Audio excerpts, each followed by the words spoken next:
Meeting for Monday, January 9th, 2023 to order. Noting with respect to public access to meeting, we are clearly open to the public. We also are streaming online, so if people are not able to be here in person, we encourage the community to watch us online. We'll move into our meeting opening and roll call, and I will have Carlin do the roll call and verification of quorum. Ms. Bushman. Here. Mr. Pope. Here. Ms. Portson. Here. Mr. Wade. Here. Ms. Scott. Here. Mr. Robbie. Here. Ms. Rano. Here. Ms. Erler. Here. And Mr. Ebel is excused. We have a quorum. Thank you.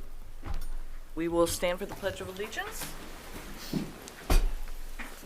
I pledge allegiance to the flag of the United States of America and to the republic for which it stands, one nation, under God, indivisible, with liberty and justice for all. We will move into item 4, which is public comments. We are continuing to allow public comments via email as well as for members of the public in person. Did we receive any email We did not. requests? And do we have any members of the public? No one has signed up tonight. Is there anyone here this evening who wasn't able to sign up who is interested in addressing the board on agenda items? Seeing none, we will move into item 5, which are presentations, and our first presentation is Adeline Johnson, our SPASH rep. All right. So starting off, the week before holiday break, SPASH Student Senate went to Washington Elementary School to spend time reading holiday picture books to students grades K through 4. The elementary students love spending time with the older students, and it was a great opportunity for Senate to get involved beyond our school. SPASH Feminist Club hosted a 2-week-long feminine hygiene product drive beginning December 16th. The donations collected will be made available to students free of charge. Snow Club members went on their first trip of the year to Granite Peak on January 6th. SPASH HOSA and FCCLA hosted a free formal wear boutique for all students grades 9 through 12 in the Stevens Point School District on Friday, January 6th. Dresses, pants, shirts, shoes, ties, and other accessories were available for students. Congratulations to both our SPASH girls basketball and SPASH boys basketball athletes who celebrated a conference victory against Merrill on January 6th. The final scores were 49-39 for the girls team and 60-42 for the boys team. Representative Katrina Shankland will be visiting SPASH to host an open discussion for Student Senate members on January 27th. This will be a great opportunity for students to broaden their political awareness and speak to someone with political experience. That concludes the SPASH Student Senate update. Thank you. Hi. Thank you very much. What time is that on January 27th? It's during our lunch hours, so between 11:20 and 1:03. Okay, thank you. Any other questions? Thank you. We will move into the communication report. Sarah O'Donnell. Hello. Included in your packet is the dashboard for December. Traditional media stayed pretty much the same month over month. We had the exact same number of pieces, which I thought was interesting. That does not usually happen. Most of that coverage was around the Money for Meals program that was started, as well as our weather and school closings. Took up a lot of time there at the end of the month. Digital, we did see a dip in both our impressions and our engagement, which was a little bit surprising to me, so we're just keeping an eye on that to see kind of what we did, what's going on there. I will say when we looked at performance by engagement, I was really glad to see that our top 3 were posts that we had scheduled or posts that we had come up with, and not those weather closing posts. When I first started doing social here, when we would post those would just skyrocket our engagement. So I think that's indicative that our content has gotten better, that we're not seeing those really like super high highs and super low lows. So I was excited about that. Publications, district source, click-through engagement was really great last month. Glad to see that. And our Point Proud holiday message from Corey had over 20,000 views in less than 24 hours. So really glad to see that too. She got a lot of really great coverage there for that. A few other things to mention that are coming up. We are Sparta is helping with and hosting our Books from the Heart Drive. So this is something that's been going on in our community this will be their 25th year. They provide books free of charge to all students K-2 for both our system and other systems in the community on Valentine's Day, which is super fun. So they're currently collecting donations. We'll be doing some additional media as well, but wanted to get you that information in case you were feeling like supporting that. They will take monetary donations, or new books can go to Sally Crane out at Kennedy. She does a great job with that program. Also, the Boston School Forest Winter Open House is coming on January 20th. So for families looking for something to do during that e-learning day, if they get a chance, they can pop out there. Carla does an amazing job. There's fires and sled dogs and sledding. I mean, there's just anything you want to do outside. She has it there and ready to go for you. So highly recommend that event if you have a chance. And then marketing-wise, we're starting to look at our open enrollment and 4K registration marketing coming up. 4K registration will start officially the week of February 20th. Yeah. So Sarah, Books from the Heart, if we want to make a donation, how do we do that? Like physical books can just be, you could bring them to Bliss and we can get them out to How Kennedy. about money, monetary? Checks, I would say, probably would be the easiest way. And then those, again, could be sent out to Sally Crane at Kennedy Elementary School. Oh, it goes to Kennedy? Yep. Okay. The reading teacher there is the one who's coordinating and has Will we for get something? years. Will the board get something? Will it be in your newsletter or anything like that? I would be happy to add that, yes. That would be awesome. And then also the Boston School Forest, is that on the 20th? Yes, it's a And Friday. we're going to be at the We'll be- yeah. convention that year, but later afternoon if we're home. Absolutely. Yeah. Okay, Goes till awesome. 3 p.m., I believe. Yeah. Okay, thanks. Thank you. Thank you. Any other questions from board members for Sarah? All right, thanks, Sarah. Thank you. All right, we will move into the superintendent's report. Last week on Thursday, we had the opportunity of hosting the governor at SPASH. He came here and visited our career and technical education department. So had an opportunity to talk with staff, talk with some youth apprentice students, and it went great. So it was exciting to have him in our buildings and allowing us the opportunity to showcase all of the great things happening. This week is Wisconsin Adult Crossing Guard Week. So thanks to those people that are willing to get up early in the morning and come at the end of the day to make sure that our kids get to school safe. This time of year especially, it's difficult because it's often chilly and icy and all of those horrible conditions, but we've got some really amazing crossing guards that our students look forward to seeing every single day. So thanks to those individuals. The art show is coming back. We're excited about that. I don't know if you've walked around the halls here at Bliss, but we have artwork that's going to be presented from 251 students, January 26th from 4:30 to 6. So again, mark your calendars and feel free to come to the art show at Bliss on the 26th. State Education Convention is next week. So those of you who have signed up to go to that, please reference the email that Carlin sent. She did a phenomenal job putting together the itinerary, sending the schedule. You have a tax exempt form there in the event you need it when you check in. So any questions, let me know. I'll start communicating with you, once we get there, so that we're all kind of in a group communication so that you know what we're attending. Portage County Business Council Annual Dinner is the 25th at the Holiday Inn Convention Center. If you haven't already and you're planning to attend, please let Carlin know ASAP. Right, Carlin?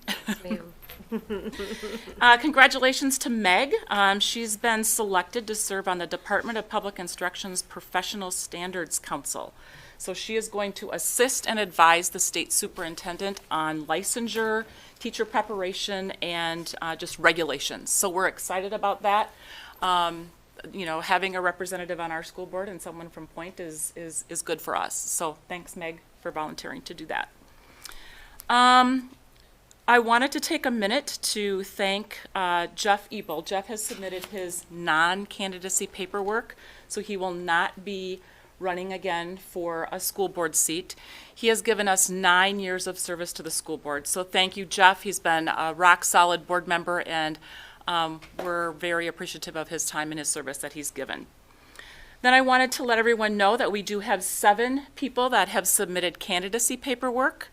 Miguel Campos, Colin Kobashop, Ted Kowalski, Robert Larson, G. Pope, who is an incumbent, Chris Scott, who is an incumbent, and Alex Summers.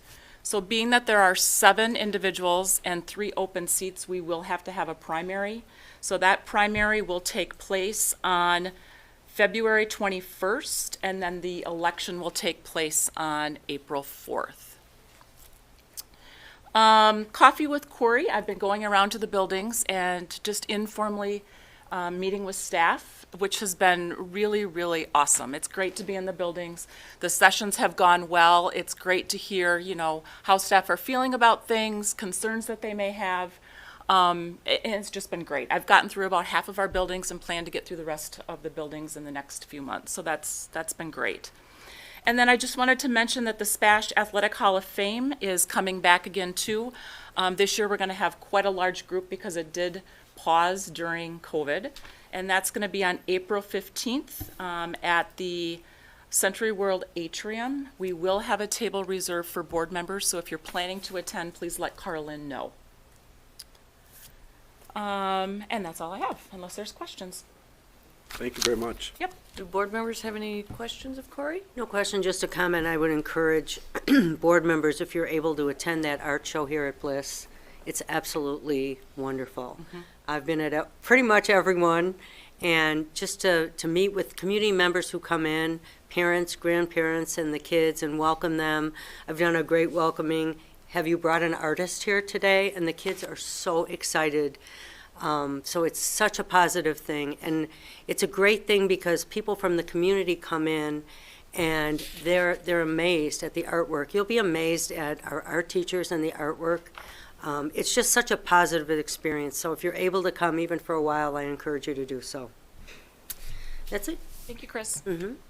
So I'll note also not only was the governor here, but the lieutenant governor. You're right. And I think it was just her 3rd Oh, really?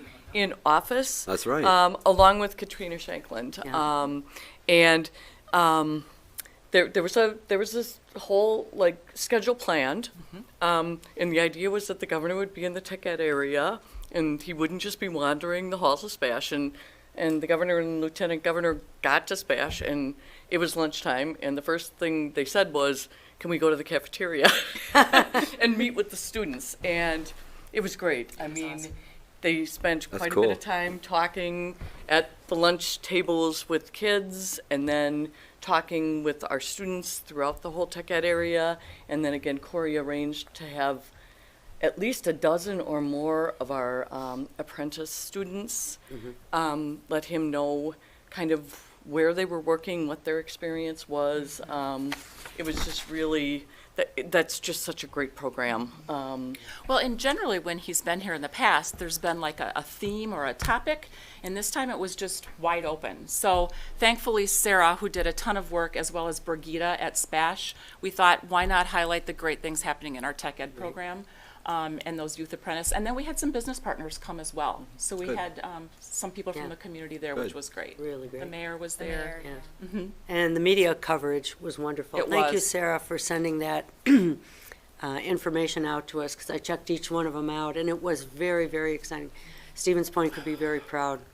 Absolutely. It was rewarding hearing the apprentices speak, like Oh, hearing yeah. them say, this helped me decide what I want to do for my future, or this helped me recognize this is not what I want to do. And that's exactly what we Was want for our perfect, students, yeah. is to give them those experiential learning opportunities so that they can determine their path forward. Yeah. Thank you. All right, we will move into our consent agenda. That includes the minutes of our school board meeting of December 12th, 2022, the approval of the schedule of monthly bills, and our employment recommendations. I am looking for a motion to approve the consent agenda. So moved. Second. So I think I have a motion by Chris and a second by Jen. And are there any discussion or questions on that motion? Hearing none, if you could call the roll due to the schedule of monthly bills, please. Ms. Scott, Yes. Mr. Pope, Yes. Ms. Portson, Yes. Ms. Reno, Yes. Ms. Bushman, Yes. Mr. Robbie, Yes. Ms. Erler, Yes. and Mr. Wade. Yes. The motion carries. So we will move into business services. We did not have a business services human resources meeting this month, but we do have one item on the agenda, and that is the 2021-22 annual financial audit report, and Tom will be providing us with information along with our accountant. Good evening, everyone. This is the time of the year when we get to hear a report on our completed audit. I'd like to introduce, coming back again, Amber Danelski from Clifton Larson Anderson, and I'll step aside and let her say whatever it is she'd like to say. Good evening. I'm going to go through various pages in the bound document, and I'll let you know what page I'm on. So if you want to turn just past the table of contents, this is the independent auditor's report. So the main overall summary of results from the audit that you hire us to do every year. This year, I believe the format's a little different than what you might have seen in prior years. There's been some new auditing standards, so always in an attempt to try and make this document a little bit more clear, this independent auditor's report. So it starts out by discussing the audit opinions. And so we've audited the financial statements of the governmental activities and the major funds, and then all the remaining funds. And as a result of our testing, in our opinion, the financial statements present fairly, in all material respects, the financial position of the district as of June 30th, 2022. So in layman's terms, that's a clean opinion. It's an unmodified opinion. We didn't find anything materially misstated, whether in the numbers or in the footnotes, that led us to have a different type of opinion other than that. And if there was a different type of opinion other than that, you would see a whole lot more paragraphs explaining why we came to that conclusion. Again, this is what the district strives for in terms of its audit and is consistent with all the audits since I've been on the district's audit team. The next section is basis for opinions. We follow a number of different auditing standards. There's overall auditing standards, then there's governmental auditing standards, which add a few layers of extra stuff on there. And so that just kind of describes those in there. There's an emphasis of matter paragraph, which is new this year. It says, note F, the district adopted new guidance for leases. So for this year, for the financial statements, leases payable and leases receivable, if you had them, had to be accounted for differently. So you'll see more footnotes, especially because you had more lease payables. And so it's meant to kind of give more of a guidance that, okay, you may have entered into this agreement and you know you have annual payments, but how long does it last? So over 5 years, what's your payment? And break it down that way. So there's just a little bit more guidance in there. And so we wanted to put this emphasis matter paragraph in here to point that out to the readers of the financial statements, that this is something different, that if you look at last year's, you wouldn't see all this principal and interest in the general fund compared to what was in the past. The next section talks about the responsibility of management. Management is responsible for preparing pretty much all but like 5 pages of this document and all the numbers and the footnotes that go into the document. And then the page 2 goes into our responsibilities, how we set up and plan our audit and what we're required to look for under the standards. We do a risk-based audit, so we review and interview various personnel throughout the district, understand controls and just overall activities of the district, and determine where we're going to focus our testing on based on those questions and the results of those interviews. And from there we pick samples. Sometimes the samples can be 5, sometimes the samples can be 40 or 60. It depends on the area and what's going on and just internal controls over it. And that's how we base our opinion. We don't, we couldn't ever test every single transaction that you have, otherwise we'd never finish an audit. So it's risk-based and sample-based. And then the remaining part of that letter just talks about what we do for other areas, because we audit your basic financial statements, but then the accounting rules require supplementary schedules and other schedules that kind of give more of a 10-year summary basis, or just other, there's even your charter schools. There's a report on your charter schools in this page. So it's just, but our requirements under the audit aren't as stringent for those areas as they are for your basic financial statements. So that letter ends up being 4 pages just outlining all that stuff. But as I said at the beginning, the results of our audit is an unmodified opinion, which is what the district strives for. Moving then for some financial numbers, if you move to page 16, this is the balance sheet, so your assets and liabilities for your governmental funds, not including the Employee Benefit Trust Fund, Fund 73. This is just all the other funds that you have, and the balance sheet as of the year end. So your general fund, you had $37.4 million in total assets in your general fund at the end of the year. $26.2 million of that was cash and investments, and another $9.2 of that is tax receivable, which was received in August from the county for your settlement. There was some due from other governments. That's going to be the $1.8 million. That's going to be your grants receivable and other different items receivable from the state government, the federal government, or even other school districts or other governmental agencies.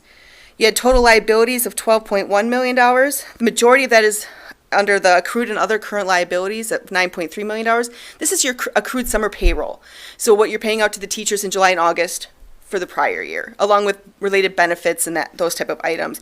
Your deposits payable have to do with some, I believe the majority of it is your health risk or health reimbursement plan, the offsets that are payable to members of that. Your total fund balance was $25.3 million, and you'll see there's various categories here. Non-spendable is money that's basically it's been spent already. You paid for your insurance premiums for the next 6 months, not for this current year. That's probably the most current or that kind of example, or let's say you prepaid for conferences or something, but it's for next year. That's what's going to be in there. The restricted category is a lot of times third parties have given you money and they tell you how to spend it. You don't have just discretionary aid or determination of how you spend it. So unspent common school library funds will get put there. That Get Kids Ahead grant, you had gotten one pot of funding. If you didn't spend all that, then that gets shown there, and it'll adjust as you do spend those funds. The committed is something new this year. The district, this is the $500,000 that did that playground PTO match. That's the amount set aside to show that you've made this determination, you're going to spend it on that. And if you don't spend it on that, then you need to do another resolution to uncommit those funds. So the remaining amount of $24.6 million is unassigned. So this is what you use for cash flow purposes. Next year's budget, or if something expected comes up this year, then that's what you use it for. The district has a policy that you want to have that amount as being 20% of the next year's budget for expenditures as a minimum, and you're meeting that requirement. You're somewhere around 25% right now. So you're meeting that requirement, and that means that you guys have a little bit more cash flow flexibility. You don't have to short-term borrow to cover payroll or different things throughout the year because you have cash flow on hand to be able to do it. Any questions about the general fund? Okay, just briefly, your other capital projects fund, this is the fund where the referendum projects are, and you'll see ending fund balance of $5.5 million. That's what's left of that debt proceeds to be spent, and obviously I'm sure you spent most of it already now in 22-23. You had $6 million in cash, but you had about $1 million in payables on that. Your long-term capital improvements fund, that's Fund 46. That's those funds that you're transferring to put aside, that DPI's let you put it aside, and once you pass the 5-year mark, which I think you guys are close, if not already past it, you can spend on stuff that hits your 10-year plan. So you got $6.2 million in that fund. And your other governmental funds column, that's your fund, that's your food service, that's your debt service funds. And so at the end of the year, those funds cumulatively have $6.4 million in fund balance. Mainly in the restricted category because, when you levy the debt service fund, that's restricted to pay the debt, or food service is restricted to pay for food service expenditures, that type of thing. Any questions on the rest of the balance sheet? Okay, then moving to page 18. This is your income statement for those same funds for the year. So your general fund, you'll see you had $99.8 million roughly in total revenues. The majority in property taxes, state sources, and federal aids. Not, pretty consistent with prior years. Obviously, your federal aids are probably a little up because of the ESSER funds, and I believe even the state sources, I believe, were up a little bit from last year because obviously it depends on how DPI calculates your payout or allocation.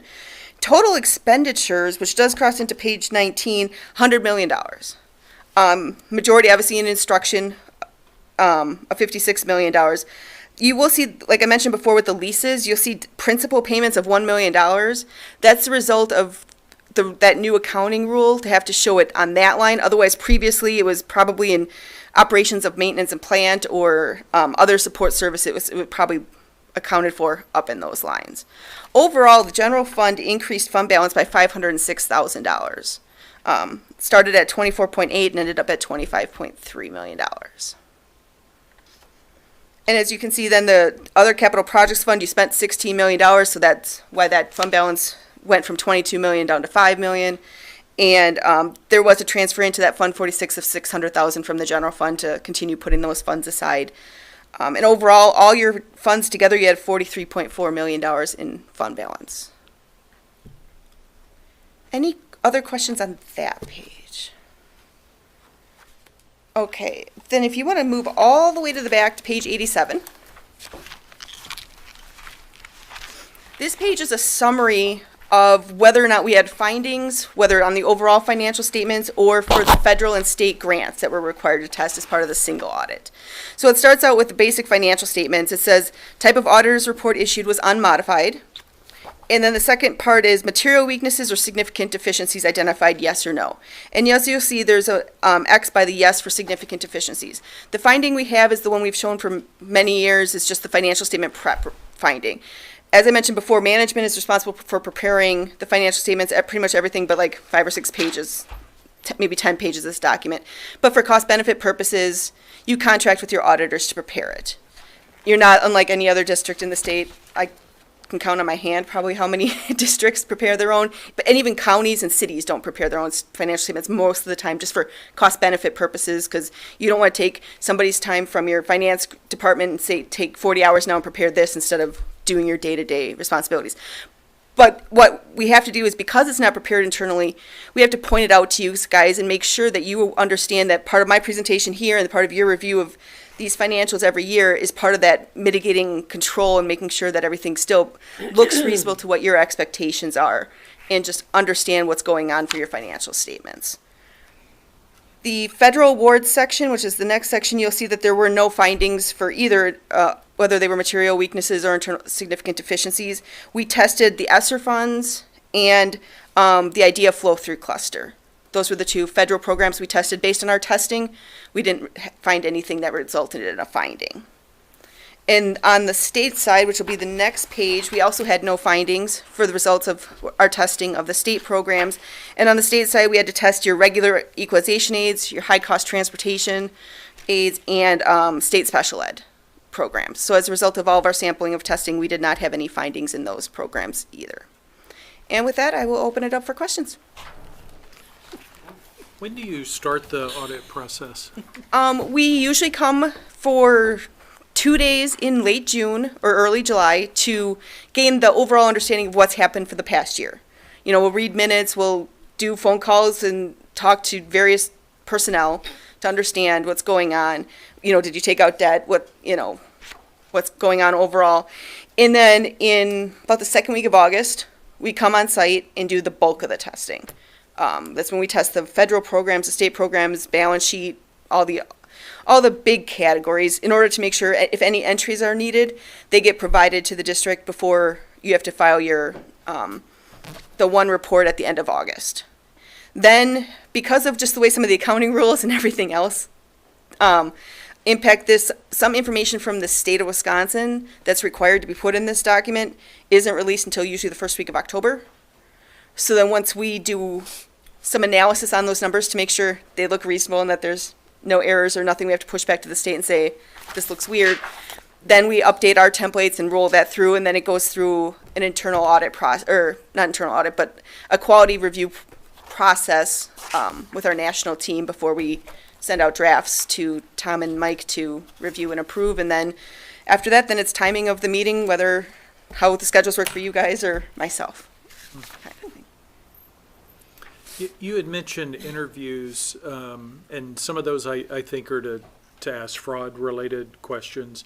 How many interviews do you do in total, do you think? Is it a handful, a lot? Anywhere from, I'd say, 4 to 8, depending on the year and depending on the programs that are going on.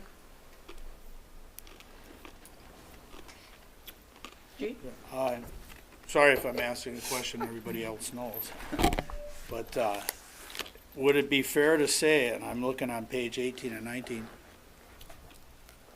all in all, we spent $251,000 more than we brought in?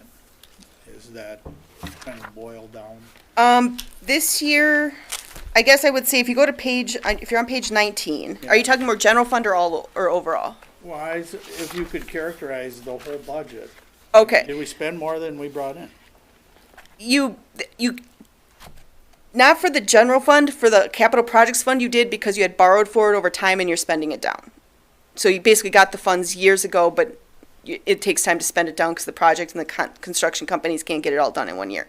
Your general fund, you had, because you had some other financing sources, so like you guys sold buses, that kind of offset what you had overspent in some ways.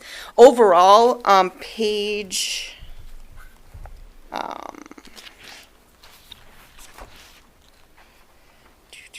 just want to make sure I give you guys right the page. Page 57 and 58. That page, those 2 pages is your Fund 10 budget to actual. So for this year, you had in Fund 10 only, you had $92 million of revenues, but you budgeted for $90 million, so you've got in $1.9 million in revenues more than what you budgeted. But then for some expenditures, so instruction, you were over budget by $590,000, but your support services were under budget by $700,000, so it kind of offset. And overall, back on page 58, your total expenditures line, you had $83.3 million of expenditures, but there was a positive budget variance of $183,000 because that revenue that was more than budget was better than your expenditures that were over budget, kind of thing. So it nets to being 183 positive to what you had originally budgeted for. And then, and so to me that, you're going to have some fluctuations. Some years you're going to be over, some years you're going to be under. But overall, to know you kind of came within 183,000 of budget, I'd say that's pretty good considering the year, the last few years that you've had in terms of expenditure, just unknowns with expenditures and being able to utilize that extra funding that's come in. Any other questions? Thank you. So the one, I know we explain it every year and it's a little bit confusing, but we get the same significant deficiency every year. And in my mind, it's because we internally are providing the numbers, you are auditing us, and what we would need to do is hire an additional entity to audit again.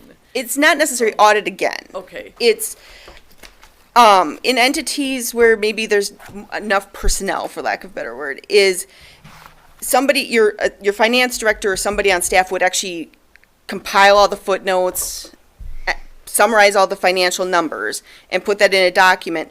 Then that's what we're supposed to audit. So you could have somebody internally prepare, you could have your finance director or somebody like that prepare it, and that's what some entities do. And then, but in other cases, or you could in theory hire another firm to prepare that document, but it's not that they're auditing it, they're just compiling the data.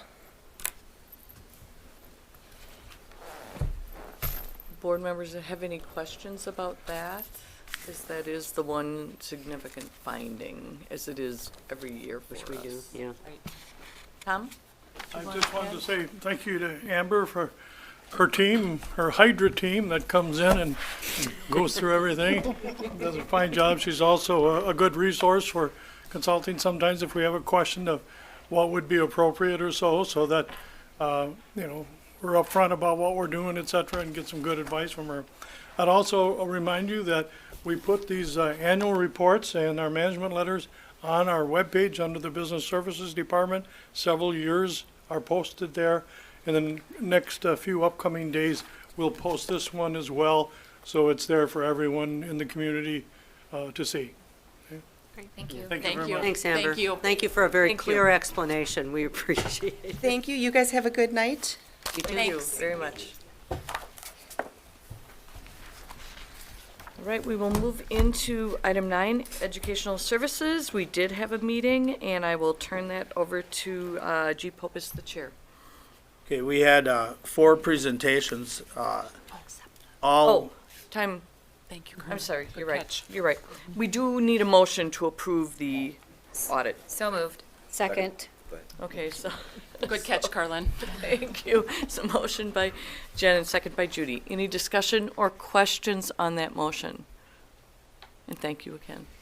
All those in favor with aye? Aye. Aye. Any opposed with nay? Motion carries. All right, back to G. Okay, we had 4 presentations. They were all kind of mid-year reports on some things that are going on that we're going to get end-of-the-year reports on to the board. One, Caleb talked about the Youth Risk Behavior Survey and produced some statistics for us. But again, they're ongoing, and we're going to have more at the end of the year. The illustrative math program that we put in this year, 7 through 12, got some reports from Jen Bowling on that and how that's going. And so, again, some data on how grades are and so forth. The academic interventionist program, we had 2 academic interventionists here with their principals telling us what they do and how that's going. And again, it's another mid-year report. And we expect there to be more complete things to say about that at the end of the year. And then a Human Growth and Development Advisory Committee update. And they still have a couple more meetings to go yet before they produce something that we would want to take a look at. So those, correct me if I'm wrong, the data that was shown in the report is listed in the Ed Services meeting minutes, right? So anybody can see that if they want to see them. Okay. So those were the 4 things that we did, and there are 2 more things listed under Ed Services that we didn't have during the meeting, so Chris can take care of that. Sure. I can start, and the first item that we have is an action item. Sarah O'Donnell referenced this earlier in her communications report, just regarding the 4 inclement weather closures that we had during the month of December. Our current 2022-2023 calendar had 2 inclement weather days built in, so those do not need to be made up. There were 2 days, though, that were traditional snow days, and we do not have the ability to count those as instructional minutes. So in an effort to meet DPI requirements for instructional minutes both at elementary and secondary levels, we have added 2 days to the end of the calendar for 22-23. And we do have the revised calendar link there. I'd like to just pop it up here for those that don't have the ability to be able to open that. And to be able to see there that the substantive changes happen in June. So instead of the last day of school being on Friday, June 2nd, the addition of Monday, which is June 5th, and the last day of school will be Tuesday, June 6th. On the prior calendar, or the prior iteration of this calendar, June 5th and June 6th would have been teacher professional development days, so essentially everything is moved back 2 days. We do have a communication prepared to go out to staff and families tomorrow morning, pending board approval, but that is the calendar revision for 2022-2023, but I'd be happy to entertain questions if there are any. I have a couple questions. So I did just receive an email prior to this meeting about 4K. So because 4K is Monday through Thursday, and they missed 1 day, would their last day of school be June 5th versus 6th for 4K? And you can go back and, I just said I would ask during the meeting. And you know what? I will. So I think Ask the because. question. What was the question, Jen? So because 4K is Monday through Thursday. Yep. And there was 1 inclement weather day on a Friday. On a Friday. That means they only missed 1 day of instruction. So would their last day essentially for 4K be June 5th versus June 6th? Actually, what I think we should do is check on the minutes Okay. with Sherry, and Okay. then we'll send a communication out, which we've done in the Perfect. past, to 4K families. Perfect, okay, thank Yep. you. And then my next question, I've received many about this one. So going forward, knowing that in December, we already had 4. Oh my Four snow goodness, days, oh my yeah. gosh, yeah. How do I forget? I mean, I experienced it.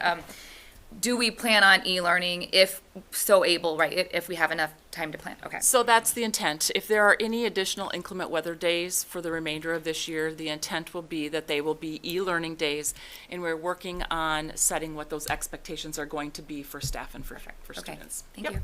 And that is included in the communication that will go out tomorrow morning, Jen. Okay. So Awesome. we're referring to those e-learning days as synchronous e-learning days, knowing that there isn't an expectation for teachers to be engaged in professional development on those days, that there would be the ability for them to engage synchronously with their students. So we're working on what those expectations will look like, and we'll communicate those out to staff and families. Jeff and I are in the process of developing those with our elementary and secondary teams. So once we get some feedback from our cabinet on Wednesday morning, we'll share that with principals, and once it's finalized, that'll be communicated. Thank you. Any other questions with respect to the proposed calendar revisions? So I am looking for a motion to approve the revisions to the 2022-23 district calendar as presented. So moved. Second. Motion by Dennis and second by Barb. Any discussion or questions on that motion? Hearing none, all those in favor with aye? Aye. Any opposed with nay? Motion carries. And then if we can move into that district school report cards overview. Absolutely. I think I'm going to just step to the podium here so I don't have to crank my neck to the side there. So wanted to start in with a presentation that probably will look familiar to many of the board members that have been on the board for a period of time, just beginning with alignment to our strategic objectives and district pillars. Each year, the State Accountability System, or the Office of Educational Accountability out of the Department of Public Instruction, issues a accountability report card to schools and to districts in the state of Wisconsin. School report cards are designed to inform schools and districts and parents and the community, and they're intended to help schools and districts use performance data to focus on student readiness and learning.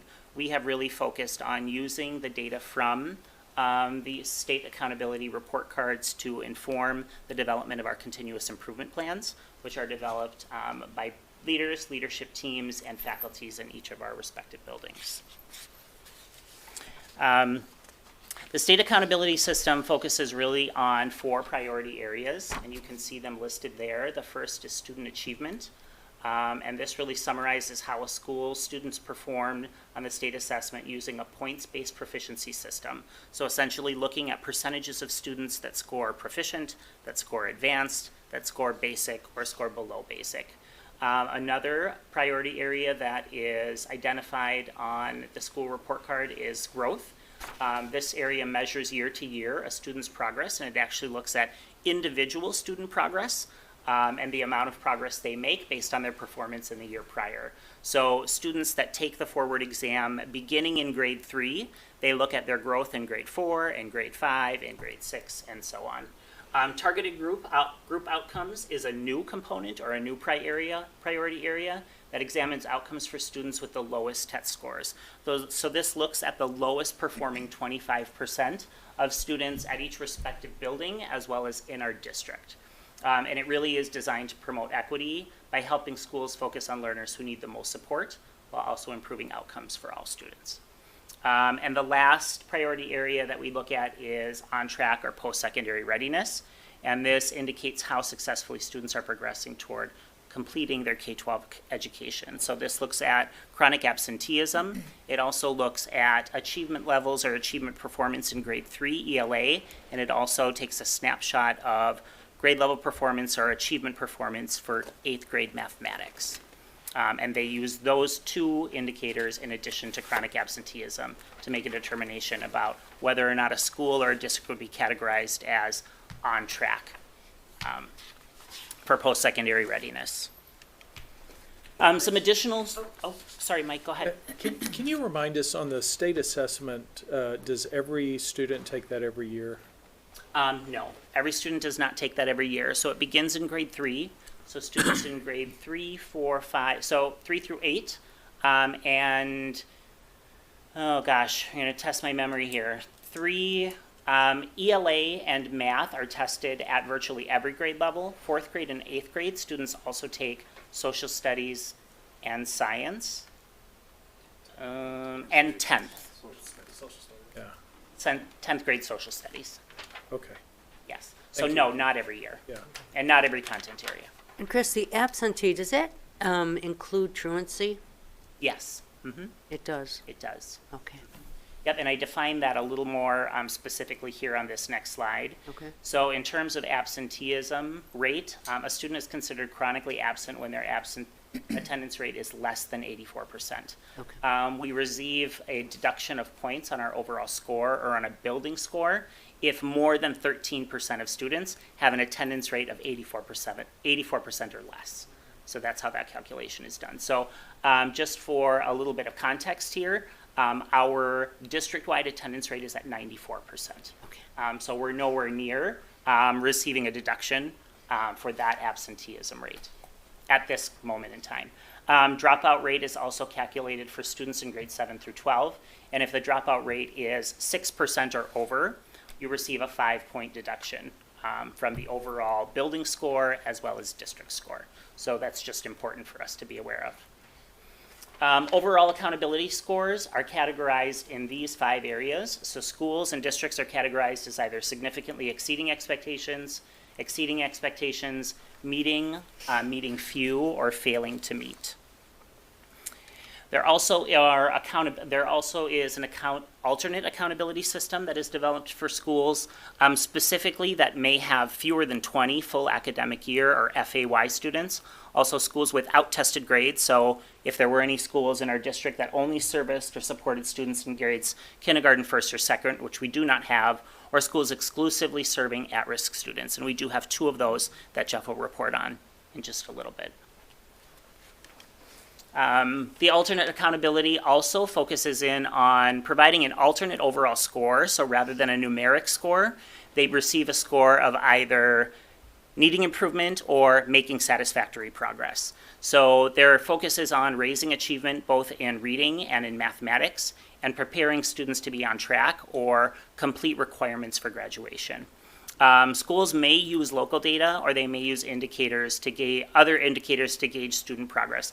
Our students do engage in or participate in the forward exam, the ACT or the ACT Aspire, so they do have access to take all of those assessments. And again, those 2 alternate ratings are listed on the bottom, so either needs improvement or satisfactory progress.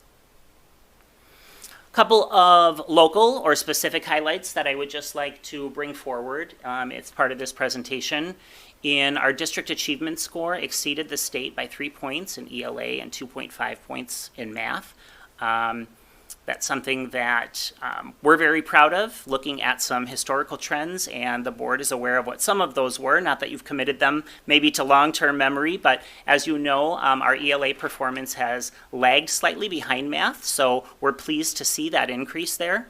And I believe that we were at 59.6 for the state average, and we were at 62.6. So very proud of that 3-point, what we see over the state average. We had 7 schools that increased their overall score. Most notably, Jefferson increased 6.9 points, so almost 7 full points on their overall school score.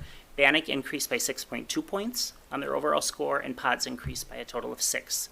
Madison and Pods both increased to a higher accountability rating.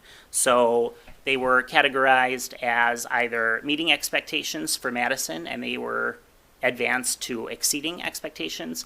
Pods was categorized as meeting expectations and now exceeding expectations as well. I believe, am I right, or was it meeting few and now to meeting? It was meeting few and now they're at meeting. And we'll see those individual scores here in just a moment. Dennis? In the future, can you actually give what the scores are, the 6.9, like did it go from 20 to 26.9, or did it go from 80 to 86.9? You're right, because that would matter, right? Yes, so I'll go through each one of them individually here in just a minute, Dennis. I'll go through each school. So again, just a couple of highlights I wanted to share. We don't have any schools that significantly exceed expectations, but we do have 8 schools that exceed expectations.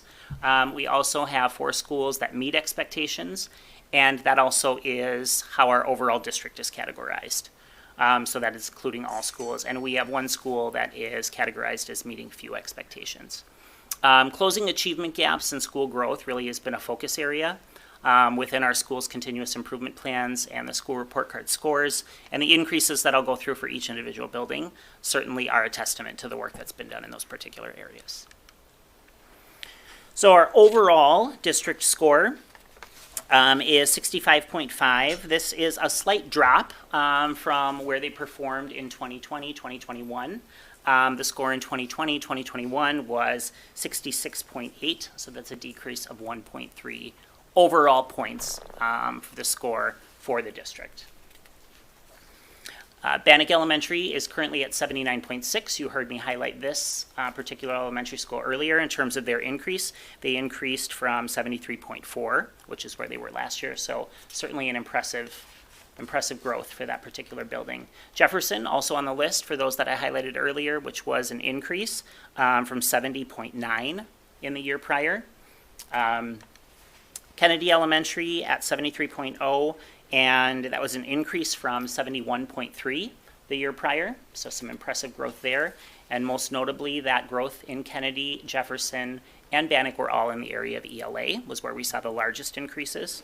Madison Elementary also increased their score overall from the year prior, which was at 69.7. And McDill Elementary experienced a slight decline from the year prior, so 73.5 this year, down from 74.7 in the year prior. McKinley Elementary experienced a drop, so 79.6 the year prior, down to 71.4. So this particular building, I know that Amanda and her team have done a great deal of strategic planning to address this particular decrease that they saw over the course of this year. They've really specifically targeted ELA and have really specifically focused on students with disabilities as well as students that are socioeconomically disadvantaged. They're also the two largest populations and the fastest growing populations in those buildings. So recognizing that those two student groups did not experience the kind of growth that they've experienced in the past, they've developed some very specific and targeted action steps to address those decreased levels of proficiency that we saw for those two student groups. Plover Whiting Elementary also saw a decrease. This was in the elementary world, the largest decrease that we saw. So 60.5 is the overall score. This is down from 73 the year prior. So fairly significant decrease there. Angela and her team as well have done a lot of heavy lifting and a lot of data analysis to make determinations about why they've experienced that drop.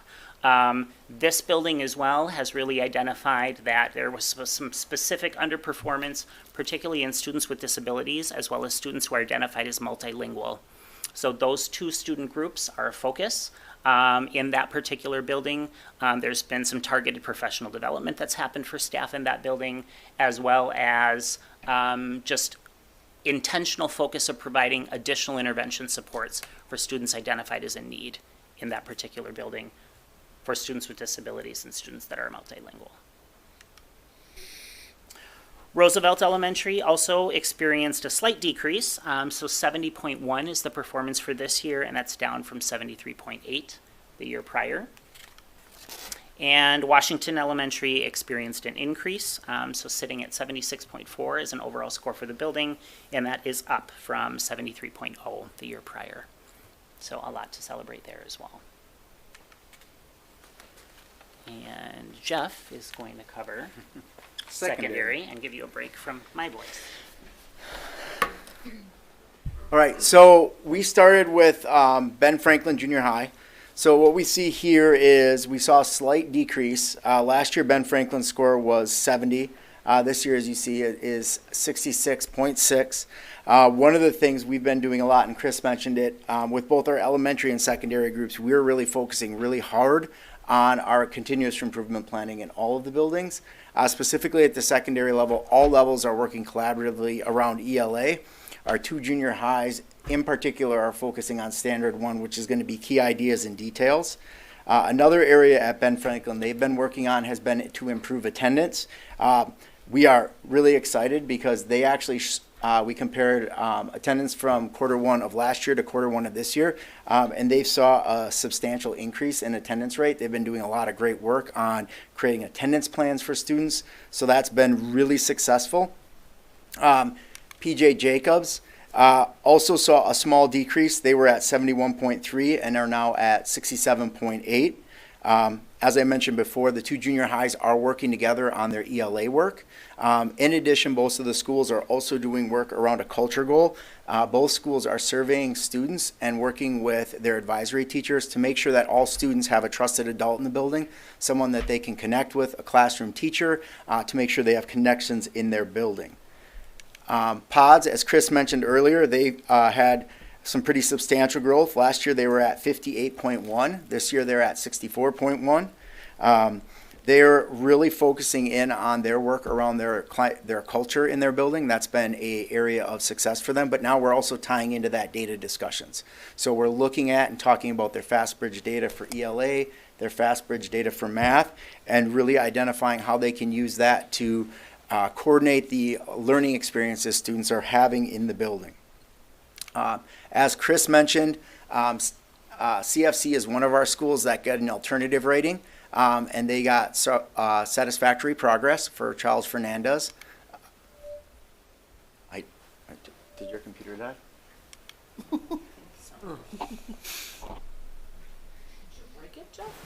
I can break it from over here. That's pretty impressive. Brian is definitely going to hire me. But I can go through this while Chris is getting it up. The JDC as well, they're on alternative rating. I've gotten an opportunity to work with Pat Leahy a lot. They're really working hard to make sure that they're supporting all of their students. It's a very unique environment. He's done a lot of really great work about connecting to his kids. They've also started it last year, expanded it this year, a foods program for the students, so they actually cook their own food and are able to develop some life skills. Which is given the population of students they work with there and the fact that they're not always there really long, that balance between academic and life skills has been really, really awesome for them to see. And then SPASH. SPASH is identified up there as meeting few expectations. However, they did actually see an increase of 0.3 from last year. So last year they were at 57. This year they're at 57.3. In looking at their sub-scores, the improvements we saw were in the growth area and in the on track to graduate. Again, they have a focus up at SPASH on that ELA piece. They're really working hard on academic vocabulary. So if you walk around SPASH and go into just about any classroom, you're going to see common academic vocabulary posted up in classrooms. Teachers are talking about it regularly in multiple content areas.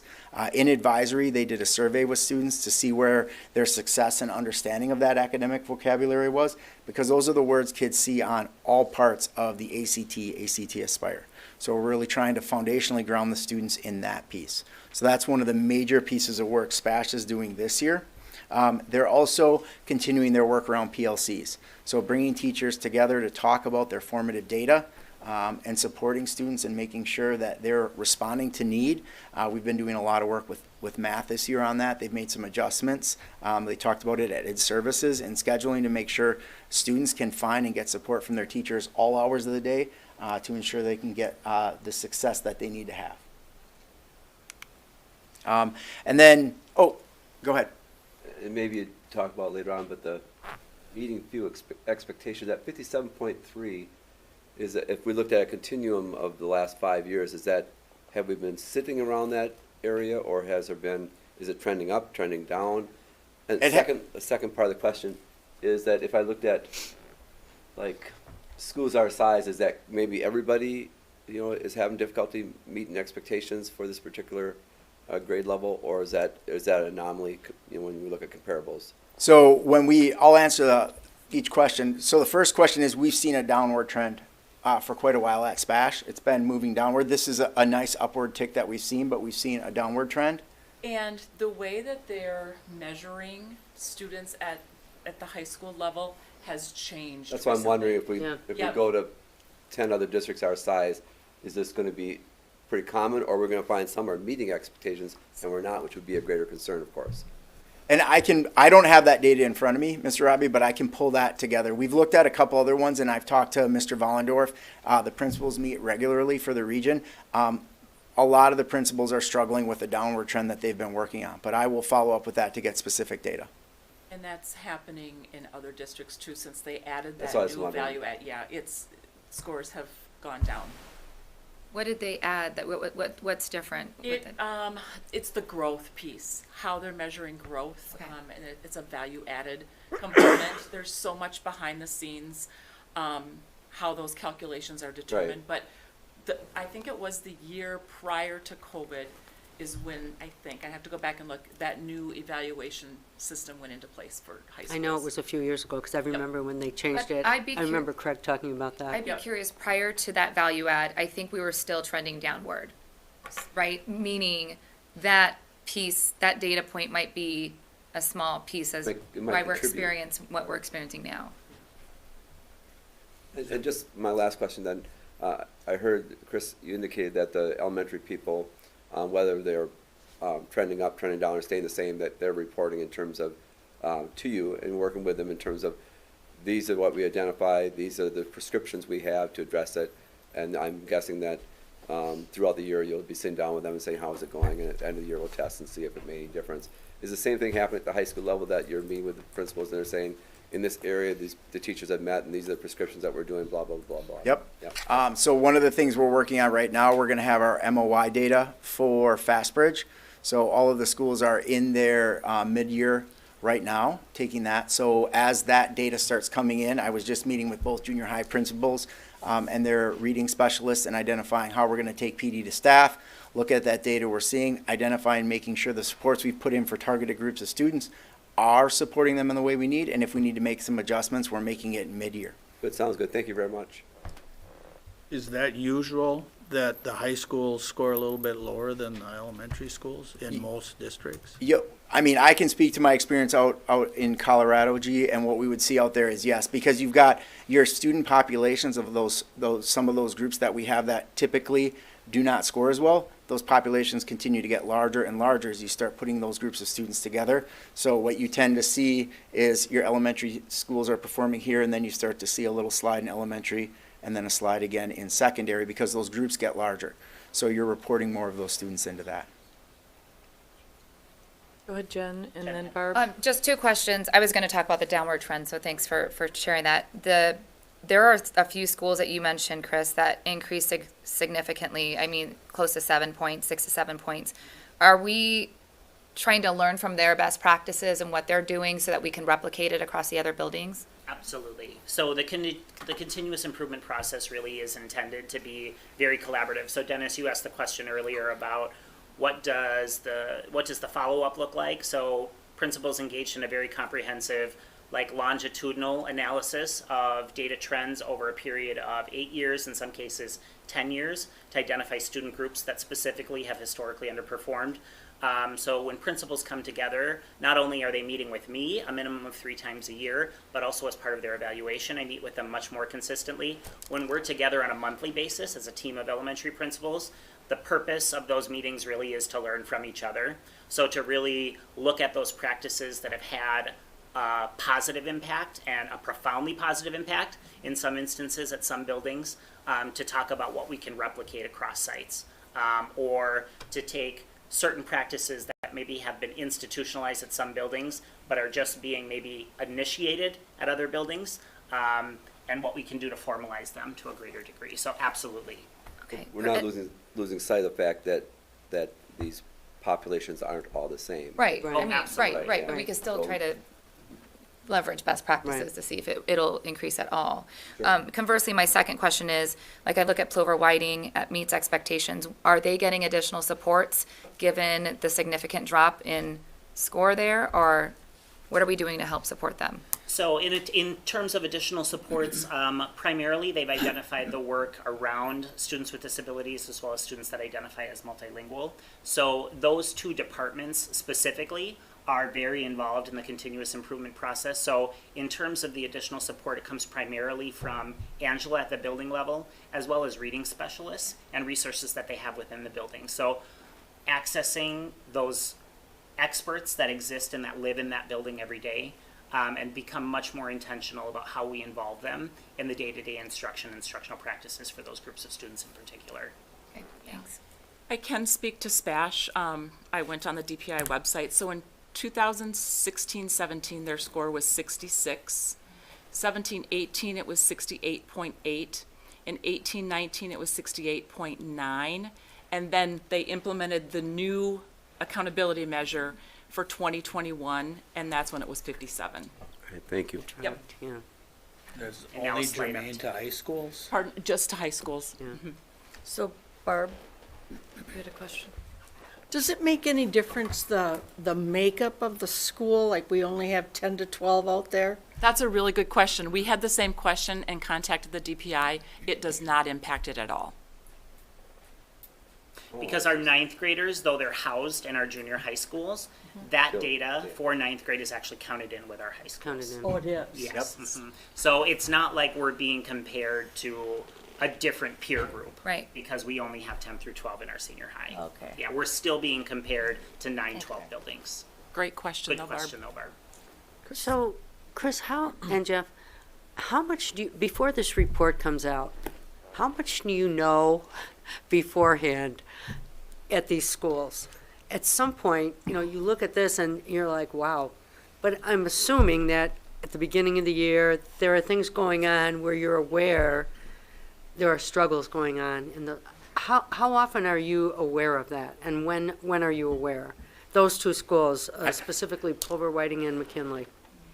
I would say pretty early on. So what we're sharing here is data that comes from our state assessments. So forward exam, Right. ACT Aspire. So we have local assessments in the form of our FastBridge assessments that Right. students take at every grade level 3 times a year. So we use that as a more consistent indicator of what levels of performance we'll see on state standardized What's really assessments. going on. So Okay. when we see low levels of performance on those local assessments in the fall, in the middle of the year, and in the end of the year, we have a pretty good indication What's coming. that we'll see, similar results on those Okay. standardized I assessments. thought you did, I was just asking though. Yeah, it's a good question. And we meet every 2 weeks with our principals too. And early on, that was a huge focus, was diving into this assessment data for their buildings and starting to talk through and identify, you know, what supports do they have in the building? How do we best leverage those pieces? And really, we've been, especially at the secondary level, we get pretty competitive at the secondary level. So we spent a lot of time early in the year getting rid of that. Really talking across the boards that we want to support all of our students. So like Joel went and shared at our next principal meeting, he's going to be sharing like these are the attendance pieces that they've been putting in place at Ben Franklin, because we want to see those being used at PJs and at SPASH as well, Right. seeing how we can improve. And they're great about sharing with one another as well as we identify some of these practices. So I'm going to assume, just an assumption, that once this comes out, even though you're already doing things, once this comes out, there's a push from everyone to say, wow, now it's in black and white. Now we really need to, you know, Absolutely, and I think forward. staff have really, the continuous improvement planning cycle that Jeff and I have implemented this year really has been a call to action for faculty Right. and buildings. And I will say in the short time that I've been here, it really has been nothing short of inspiring to attend faculty meetings where staff are looking at these numbers and they're looking at performance for student groups and realizing that we're not effectively meeting those needs, and it is about our instructional practice, and we do have control to be able to improve and change it. Right. So that process and involving them to the degree that they're currently involved in the process that Jeff and I have laid out for them has really been exciting to watch. that's great. Great to know. Can we get an Bye, Mom. update after this FastBridge testing is done in January? I don't know how, Mid-year. like February or March maybe at our meetings? Sure, just to take a look at growth. Yeah. And that's certainly something that we could potentially bring to ed services. Yeah, just to take a look at baseline in the fall at each grade level and building and how much growth has occurred.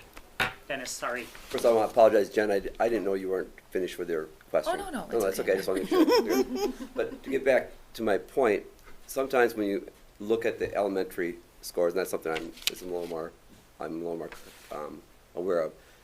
people will look at one score and another school, and they'll make some judgments of the teaching and the leadership, whatever, based upon those scores.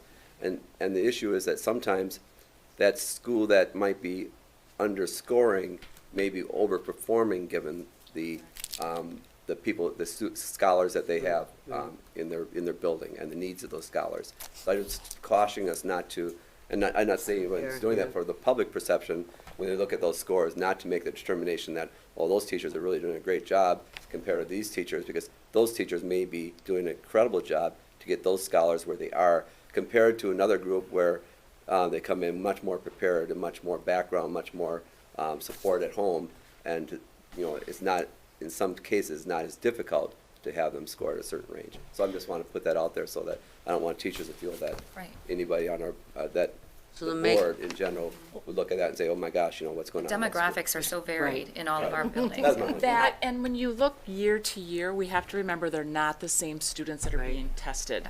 So we're really comparing apples to oranges when you look year to year. And you did say you have it. It might be helpful also to have like a 5-year range so that we can see whether something's anomaly or whether there's there really is a big drop or in trends, as you said. Those are important. That's important information for the public. But a 5-year look or 8-year look would say, okay, this is an anomaly in general. This group has been pretty consistently scoring at this level. And we talked about that in ours, and it makes it hard with COVID in there. It kind of throws everything off, and then to Corey's point, then we shifted how we modeled the testing. Right, so I'm just saying the backtrack is a little harder. I think one of the things we talk a lot about when we meet is this is one data point. We want to collect lots of data points. We want to be, data informed, not data driven. These are human beings. Every school is different. So we talk about a lot looking at FastBridge data. What are we learning from YRBS? What are we learning from Wisconsin Forward? All of those pieces come together to put a picture. So I appreciate you saying not just looking at one snapshot at one point in time. Well, thank you very much for what you're doing. And I also think, Dennis, just to close out, to your point, I want to, there are the 4 priority areas. Each of those 4 priority areas is weighted differently. So growth is weighted the most heavily at 30.1% of our overall score for the district and building. So growth is something that we really focus on. And when we talk about conversations that happen during the continuous improvement planning process, we are intentional about ensuring that grade level teams and classroom teachers really are talking about individual students when we're creating plans to ensure that they're not experiencing several years where either they're declining or just plateauing, that we are focused on growth. Thank you, appreciate it. Yep. Well, a number is just a gross oversimplification of what's happening, but they're easy to grab onto, and a lot of times the public says, that tells the story, but it doesn't really. For instance, 10th graders are tested, right? Yes. 11th graders aren't, and 12th graders aren't. And they take the test somewhere in the first half of the year, the 10th graders do, is that correct? They take it, actually, it's in the spring. Okay, so they get 1 year in. So really, we're testing 1/3 of the students at SPASH for their achievement. And sometimes, I remember seeing things on those tests that I know sophomores didn't cover. They didn't get to it, things like that. I don't want to call it unfair, but we're testing a small group and then saying that encompasses the whole school. 1/3 of the teachers at SPASH that teach sophomores, that's the only testing that goes on. And then the other thing is there a database or something that says where we stand? Like if you take the overall score, are we right in there with the rest of the schools in the state? If you go on the DPI website, you can look up any school district and you can look at each individual school and their district scores. It's right on the DPI website. But there's nothing that says. There's nothing. Create your own chart if that's what you No. want to do. Okay. No. Yeah, because I've seen that before, and I couldn't believe some of the scores I was looking at. I was thinking, well, we're okay, but I never did a data analysis on Yeah, it. it doesn't rank us, but to Corey's point, and that link, G, actually is on the bottom of this board memo. So if you click on the bottom, the one that links to the state report card website, that'll take you right to a drop-down menu for all of the districts in the state, as well as each individual building in those districts. So I guess the only thing that I want to say, because I always wait till the end, I mean, as president, that's part of that. And really good questions, really good discussion. I do agree. I mean, I sit here every year, and 1 year a school will do really great, and the next year, just not so good. And then the next year, good. And it's about the wonderful ability we have as a school district to have the resources we have, and that we are being deliberate about taking a look at that over time, recognizing the individualism of our schools, of our students, of our staff, and being deliberate about trying to create trends moving forward. And there's so many tests that kids take these days, and there's so many data points that that just as a board member we get thrown at us. But I think it is essential, as Dennis noted, that we don't miss the forest for the trees. You know, that we don't focus on one, Right. you know, 1 year or one data point, but that we're continuing to look both in terms of our hiring, in terms of our professional development, and in terms of the focus that we're seeing. And I think we as board members have seen increased collaboration and cooperation and communication deliberate across our district over the last number of years, even prior to COVID. And I don't know, I'm so grateful for all the people who work for us and who are day by day trying. I mean, right now, the reality is our teachers are looking at separate data points for individual students. The technology that's out there, and the information provided to us, but the flip side of that is then the pressure and the focus of each of our individual staff to be stepping up for each kid. I mean, it's education is it's just a different world. I mean, just in the time that I've been on the board, 7-8 years, the data and the information that we have available. So I just appreciate the work our administration is doing, but I also recognize the additional pressures and stress that it puts on our staff. And that, I'm not going to get into the increased pressures that our kiddos in our schools are seeing and their families, whether they be economic, whatever. I mean, it's just, teaching's a tough business, and education is essential. But again, I think we really have to make sure we're not focusing on the trees and we're focusing on the forest, what we're doing. And I think the academic interventionists, I'm curious to see how that helps, because they're more focused, right, on helping to support this work. And so I'm excited to see what that does to the scores too. Yeah, I'm waiting for the mid-year results to come in. Like I keep checking, and actually holding myself back from doing it over there when I'm on cameras. Any other questions or comments? All right, thank you. Thank you, Chris and Jeff. Thanks. All right, we'll move into student services, and we have open enrollment space determination for 23-24 school year. Good evening, everyone. I'm here on our annual notice of open enrollment for the 23-24 school year. Yes, we're already planning that far ahead.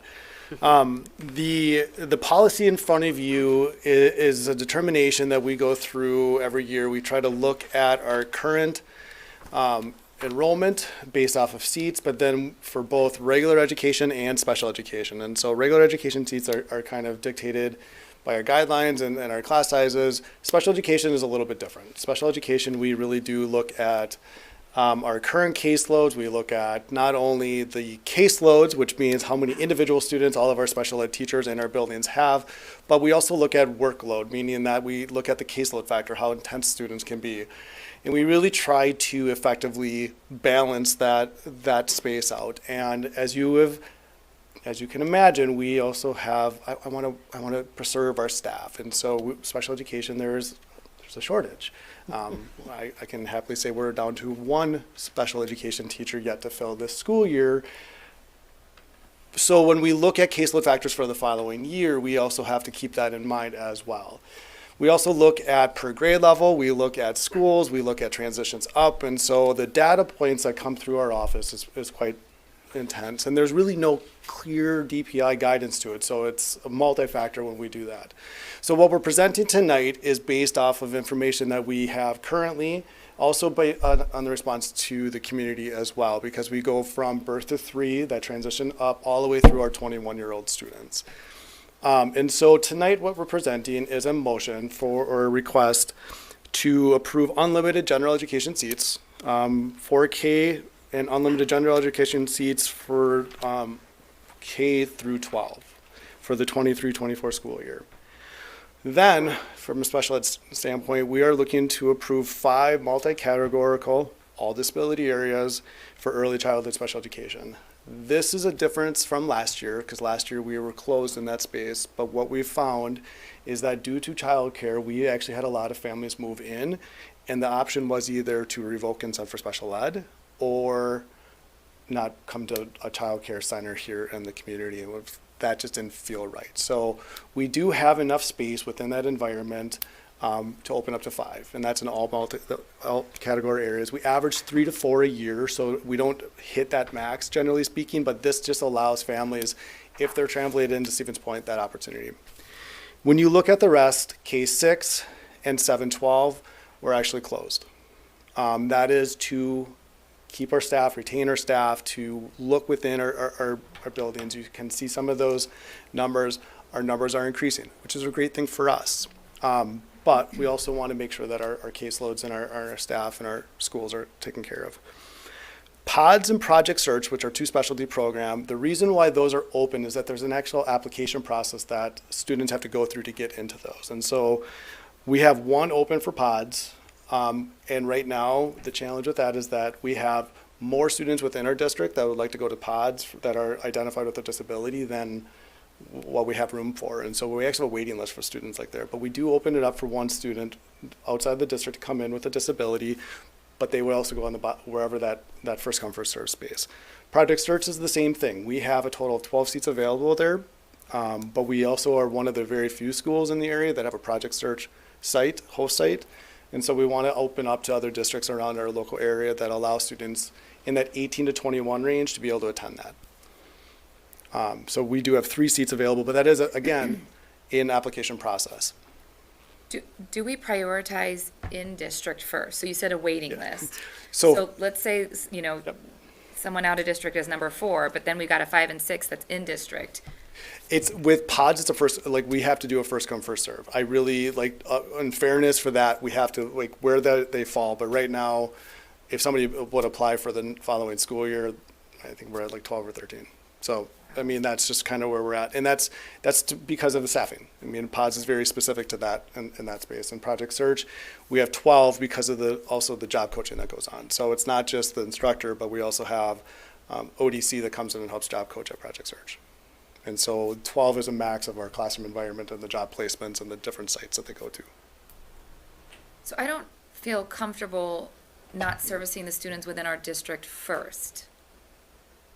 So these recommendations are only for families that live outside of our district and are requesting to come in. Right. We absolutely take care of our in-district students first. So these Okay. are open enrolled families from another district. But if there's a waiting list, they do take a spot on the first come, first serve. And that's where within this in the policy that there's language in that allows, that puts that space. Now, if the board decides that an open enrollment spot does not trump in district person, we can absolutely go that route based off of your recommendations tonight. You follow? I mean, So, okay. So the motions are, you'll see the 2 motions there. The other piece of this too is that after the approval of this tonight, we do apply this new one to enrollments coming through in the springtime. So like if a family comes in for the following school year that is looking for a 4K spot, we can apply this for that upcoming school year already this spring when they start to hit that 4K enrollment Another space. thing worth mentioning is if there are families who have open enrolled in the past and have been approved, those families will remain with us. These are just new open enrolled families.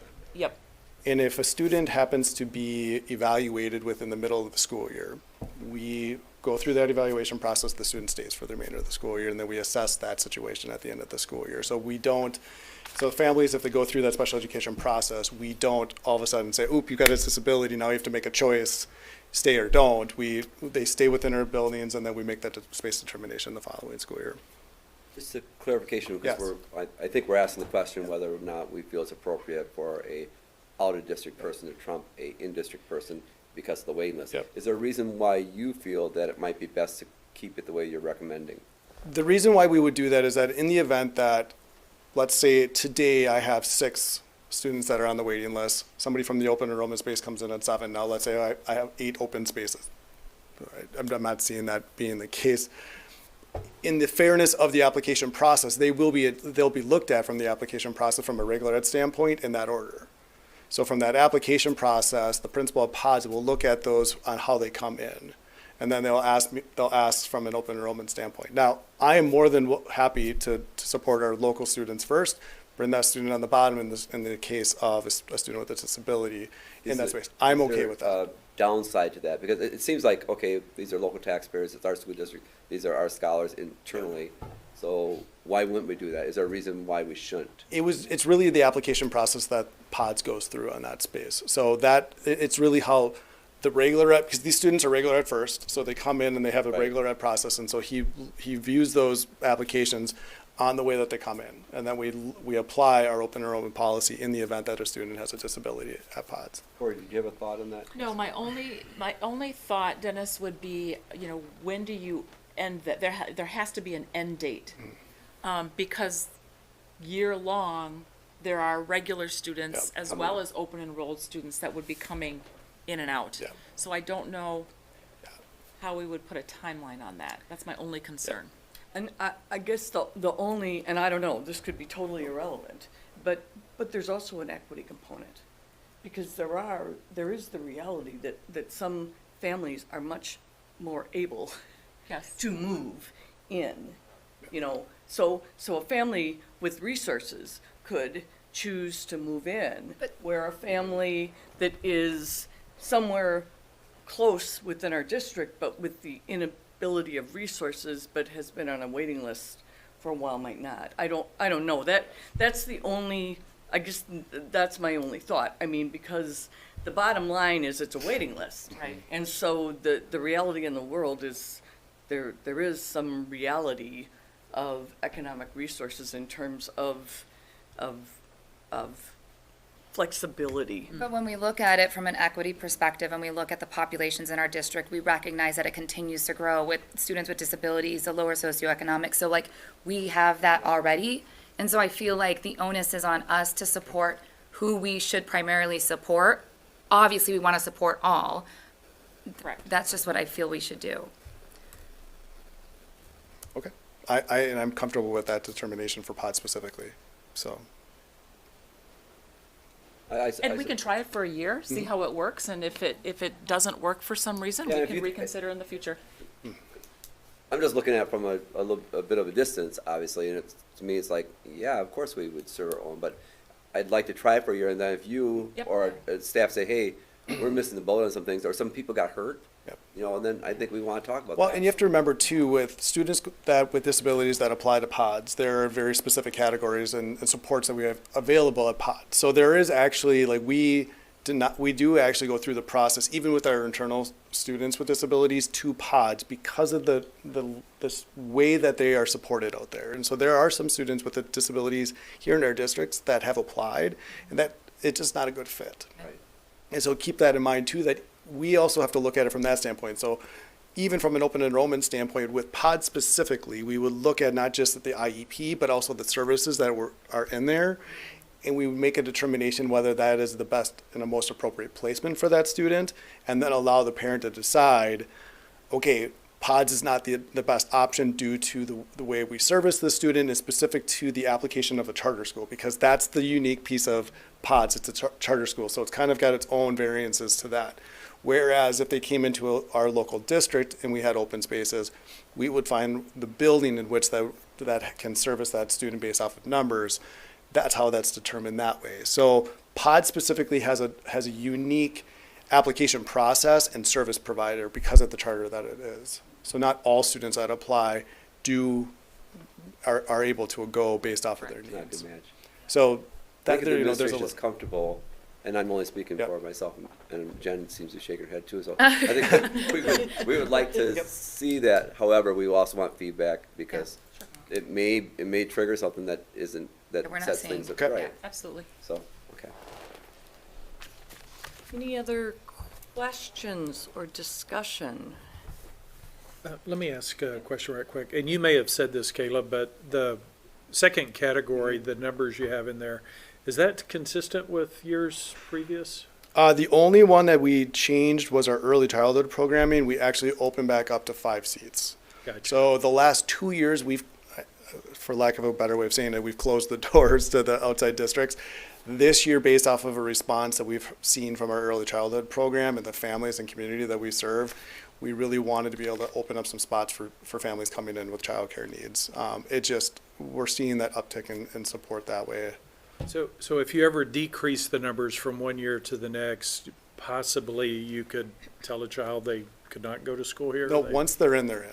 Oh, okay. Nope. So once they're here, they're grandfathered into our numbers, and then they continue. So we have quite a few students that we serve through Students with Disabilities and their IEPs that have been with us for quite a few years, and we continue to serve them in our population.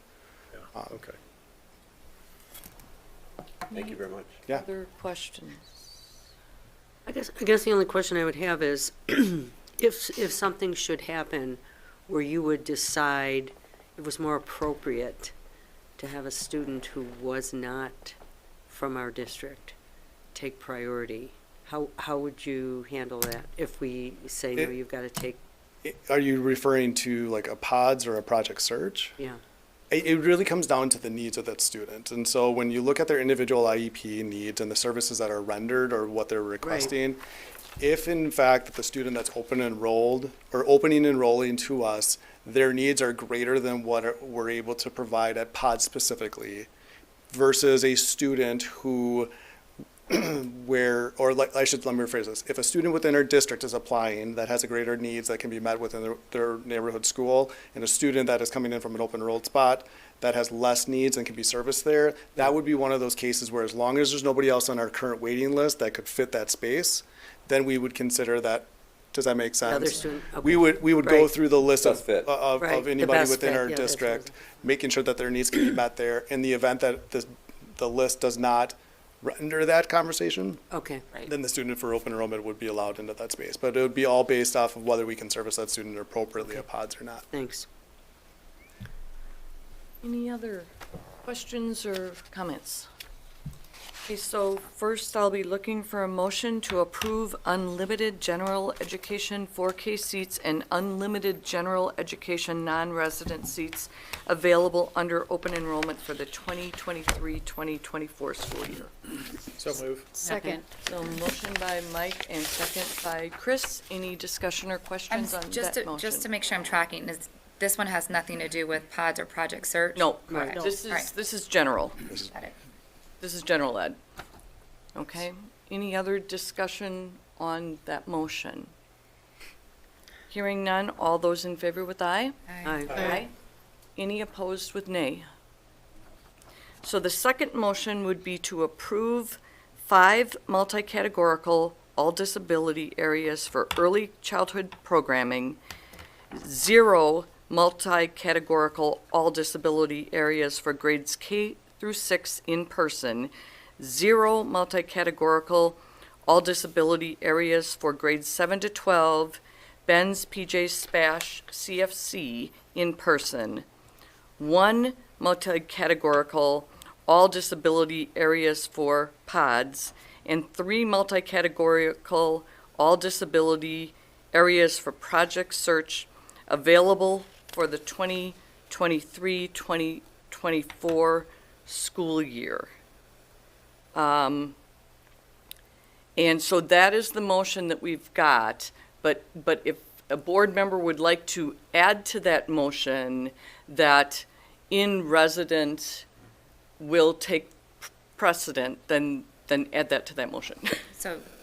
So then I motion to amend the motion to add. Or just make the original motion. I was just reading it, so you can just add that to the original Okay, motion. so that the precedence would be for in-resident students. And do I have At pods and project search. Yes, yes. do I have a second to that motion? Second. Okay, so that is Jen and Chris. Are there any questions about that? So it is the motion that was presented through administration, including maintaining preference for in-district residents for the 1 multi-categorical with pods and the 3 multi-categorical project search. Clarification, we'll revisit this again next year. Should this pass, we'll revisit that wording next year. Yep. Yep. All right, any discussion or questions on that motion? Hearing none, all those in favor with aye? Aye. Aye. Any opposed with nay? Motion carries. Thank you. So we will move Thank you, Caleb. into item, yeah, sorry, Caleb, thank you. So we'll move into item 13, general, and the first item is the 2023 WASB resolutions. Again, just to note, what we are doing is reviewing the resolutions that have been presented to be presented at the delegate assembly at the convention that's coming up in January. And we as a board will be making a decision on those recommended resolutions to provide instruction to G. Pope, who is our delegate this year, for his votes. We have a number of resolutions. Board members have had them for about a month. In the past, we have not gone through each one individually, so I guess what I'm asking is if a board member has a specific question with respect to any of the resolutions, please bring that forward, and then we can discuss that for our decision-making. Can I ask, are we gonna assume that if we don't bring it up, that we're okay with Yeah, our assumption will be that if we don't have a specific question, yes, that we will be voting to approve the resolutions as presented. So, Jen? So resolution 2302, voter education, I guess my comment is, I see this already kind of aligned with civics and government. I feel like it's extraneous. That's just my Can you feedback. give the page number? Oh, sure, it's One. page 1. Oh, really? Voter education. And it's I not, have mine just arranged. as far as your packet is concerned, It's the first, it's resolution 23.02, Yep. voter education, so it's the second resolution. I would agree with Jen. The language already references Civics and government. civics and government. And as part of our civics and government, we provide basic information to students about the rules around voting. And I think it's really important for the community to understand that we do not talk about specific candidates or have discussions about who should be voting for whom. And I would agree that this could kind of muddy the waters about that. I agree, that was my concern, and so I feel it's duplicative, but I think it opens, it's a slippery slope, so. I just, my concern with it is that every one of these things is a class, so you're really, if you pass this, you open the door for this being expected to be another full class with teachers, with resources, and I just don't see it. I mean, even a semester of voter education. I think voter education is extremely important, but I think we include it in the courses work we already have. And I think it would just be a nightmare in terms of pushback from people regarding what we're teaching, why we're teaching it, you know. And then you want to be relevant, so you're going to talk about the elections that are coming up, and people are going to perceive that differently. So I think it'd just be a huge mess. I agree with everything that's been said, and I hope we oppose this resolution. Got that, G? Well, I'm gonna have to know the ones we oppose. So 2302 is an oppose. I have to take a note on Need a that. vote on that, or? Yes, yes. Is there any other resolution that was recommended that any board members have any questions or concerns about? Well, do we need to vote on on the one that's brought up? We need to say yes or no as a, If it's brought up, we're going to vote on it, and we'll find out whether it's yes or no. And if it's not brought up, they're all yeses. yeah, so we should vote on this one right now. Right. Okay. Like, But I think we'd make a list, right? yeah, I think I'm Ones just, we would- I'm But we're just, gonna have to vote on them individually anyway. Yeah. yes, Jen. Can I bring up another one, or are we still on voter I education? think, no, you can pick up another one. So, can we talk about 23.15, which is the universal free school meals? My question is, so it's really to say that we would provide universal free school meal program regardless of family income to all students. I'm just curious on the funding and where that would come from. And so I would not feel comfortable passing without understanding where the funding would come from for that. So I believe Hey, I believe the resolution referenced federal funding. So it's guaranteed federal funding? That's what the resolution. See, that's where I think that makes me uncomfortable. Actually, it says regardless of participation in the federal school program, Yeah, meal programs. So it says it doesn't matter, we're going to pay for it. Yes, but- regardless of family income. It says state supplemental State funding. supplemental funding, you're correct, Barb. So that's assuming that we Supplemental would funding. receive that funding, so It's sufficient to establish a universal free. All right, so I think it is one, this only is enacted if the state gives us the funding, the way I read Right. it. So these resolutions, just for clarification, the resolutions that are voted on then go into basically a lobbying book for WASB. And so it's WASB in their lobbying efforts acting on behalf of all of the districts in our state as determined through that delegate assembly. So the resolutions are basically a lobbying idea for WASB. So what we're being asked to say is, do we feel that WASB should lobby our state legislature to provide universal free school meals State funding. for our students? That's right. That's what it, Right. right. And because there's so many students that, and families, I should say, that fall right outside of that Right. qualification, I would support this. That's my opinion. I may support, but I have a hesitancy about it because one of the criticism, and maybe justly so, of public schools and society is that we're putting more and more and more on the schools. And now we are saying explicitly that the schools are responsible for the maybe breakfast and lunch exclusively, that they will be, the families will not be, have responsibility in that area. They'll become completely taxpayer funded. And I don't like us seeing to go more and more into encroaching upon parental responsibilities and, but on the other hand, the other side of it is that I don't like the fact that children are marked, you're a free lunch, and then when the whole discussion comes and the peanut butter sandwiches, it's demoralizing, it's inhumane, it's wrong. And the fact that there are some, even though some people have more income to get out of the parameters, there are a lot of families out there hurting, and they certainly need this, so it's kind of a tough one. Yeah.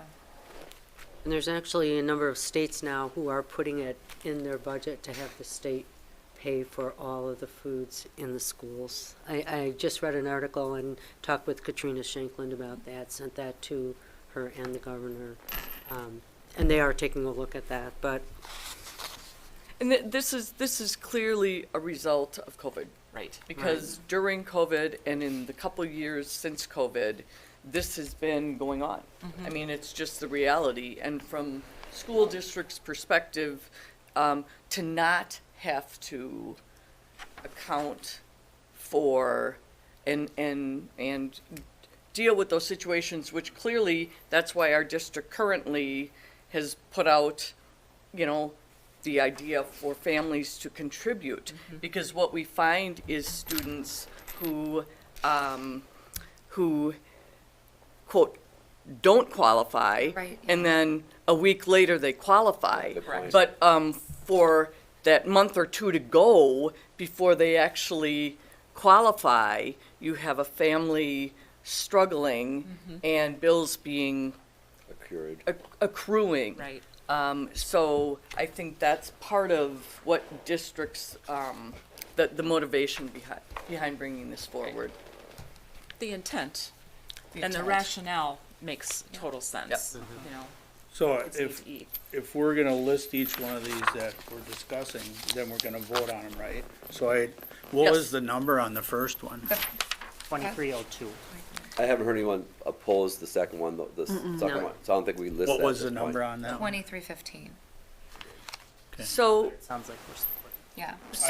so are board members comfortable with indicating support for that second one we've discussed? We're not voting, but in general, I haven't heard anyone oppose it. Right. Yeah. Okay, I'm just trying to get a sense before. All right, are there any additional resolutions that board members would like to bring forward? I would like to bring one forward. It's Resolution 2311, CISA 11 Board of Control Unemployment Compensation for staff who accept positions in a new district. In reading the synopsis of this, apparently one person, in my opinion, kind of gamed the system.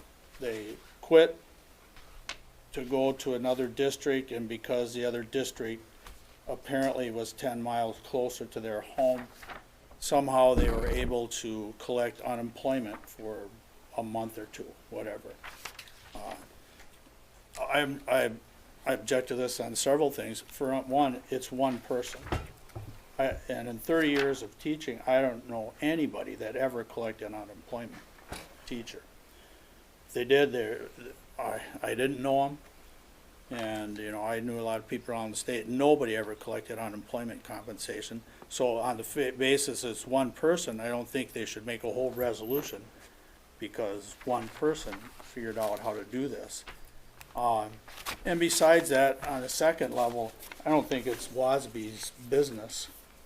There are already laws made for this, and it's none of WASB's business if somebody goes to a unemployment agency and somehow manages to collect unemployment. But the resolution is that they will not be eligible for unemployment. Correct. Right. Well, that's exactly what you're saying. No, I'm saying that, So then you I don't know agree how with- they got eligible for it in the Right. first place, because, like I said, nobody that I know has ever collected unemployment. Maybe somebody Right. here knows somebody. Private schools used to. It sounds far like as they- I think it notes, G, that there is a recent ruling through unemployment insurance. So there has been a That they are ruling eligible. that they are eligible. Well, then And- my and that- point is, it's and none that- of WASB's business. And, well, no, no, there's a ruling that they are eligible, so the question is whether that will open up a number of unemployment requests because of teachers moving. Which is a cost to district. Which Which is is a a cost to financial district. implication, yeah. But I'm saying that is not under WASB's purview, in my opinion. Well, so again, remember, G, it's not WASB, it's school districts. WASB is representing all of the districts within the state. And they're concerned about additional expenses for districts. Protecting districts from One that. way of looking at it might be, would our school district be concerned about them allowing teachers who move from one district to another with assured contracts to collect unemployment insurance on us. And would our board want that? Not if I'm there were a assuming- lot of, Yeah, I'm assuming we may not want that. Therefore, this resolution, we'd probably want to support it. Well, I would say, you do whatever you want, I'd say absolutely not. It's none of their business. It's a state agency, and they make the rules as they see fit. And Right. if somebody somewhere makes a couple hundred extra bucks, Right, but the question is, why make a resolution for one person? okay, but we're gonna have a yea or nay on this particular. We can do that, but Right. I'm just telling you how I Okay. feel about this. Yeah. I don't feel like making a resolution over the whole state, because one person figured Right. out how to do it. Yeah, I know what you're And it saying, may not be legal anyway, I don't know. yeah.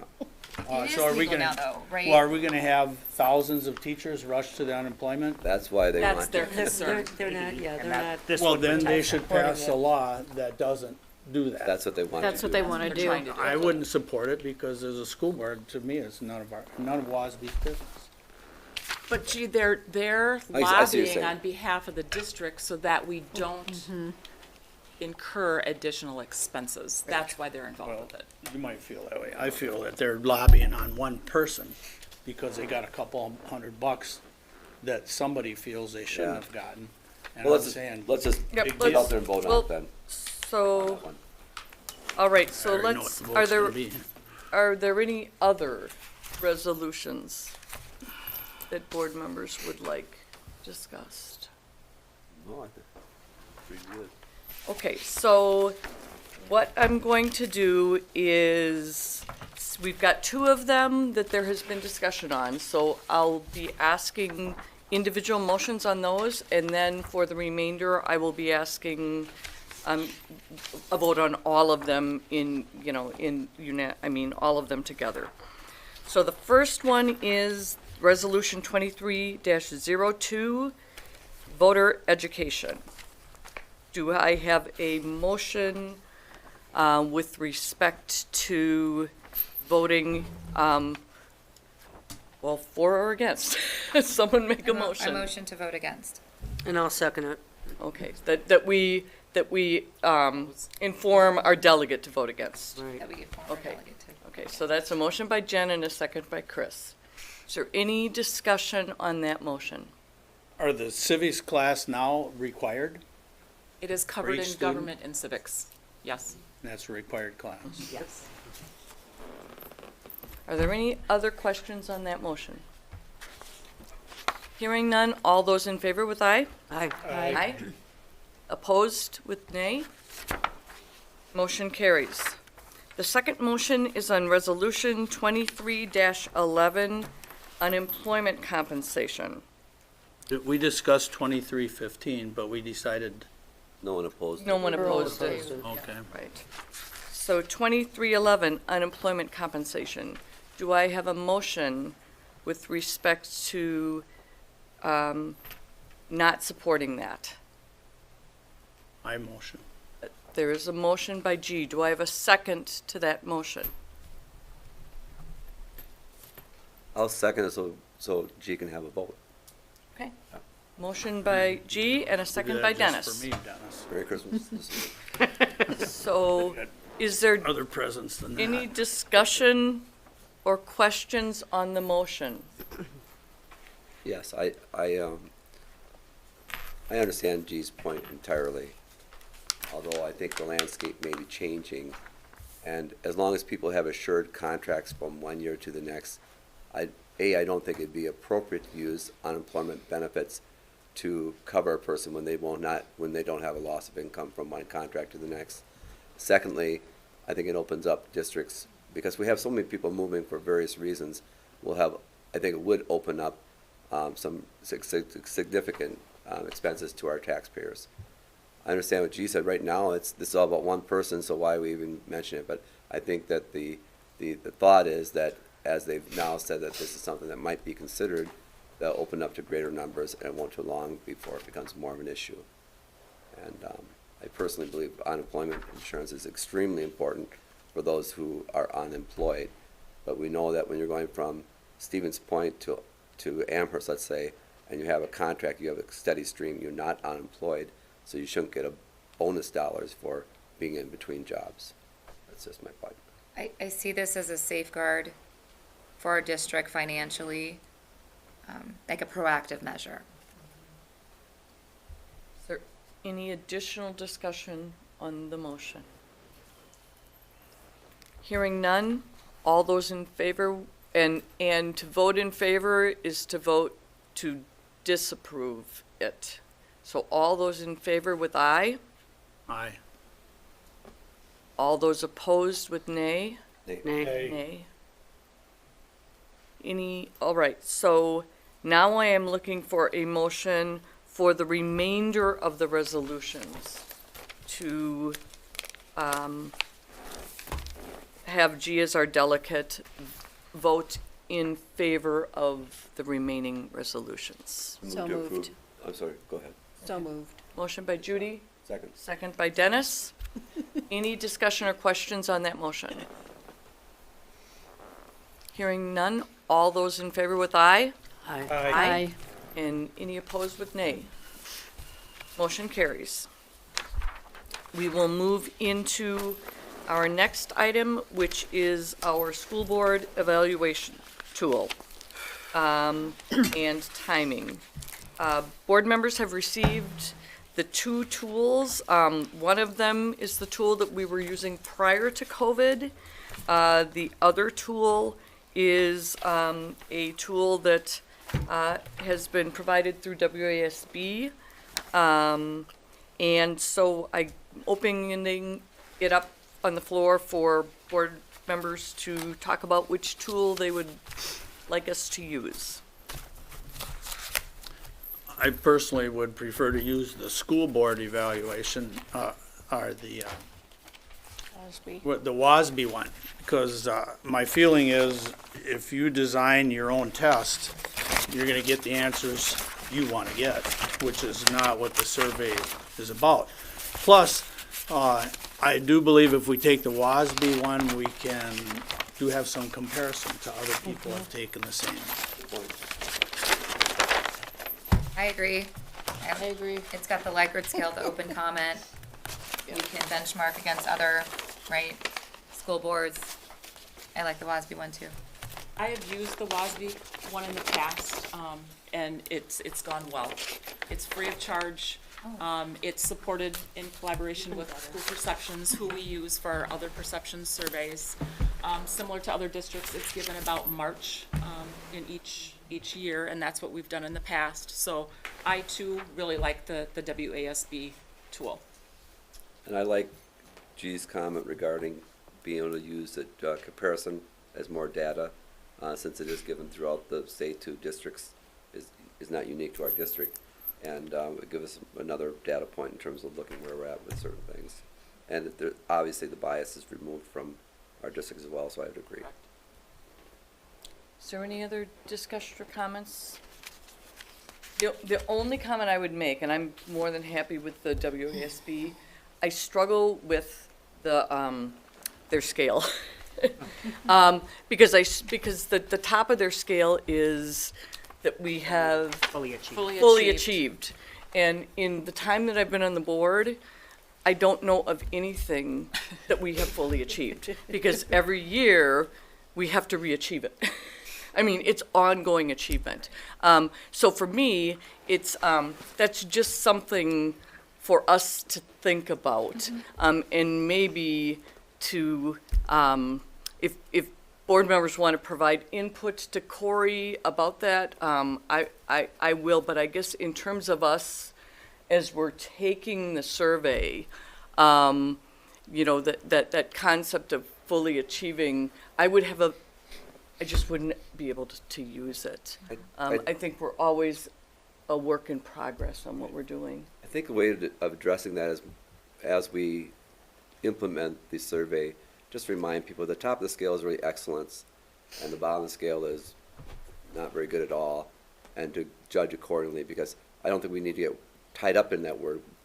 We know that nothing is fully achieved in life, let alone these issues, but if we just think of the top of the scale as, hey, this is really way out there and this is really lousy, I think we'll get some relevant information then.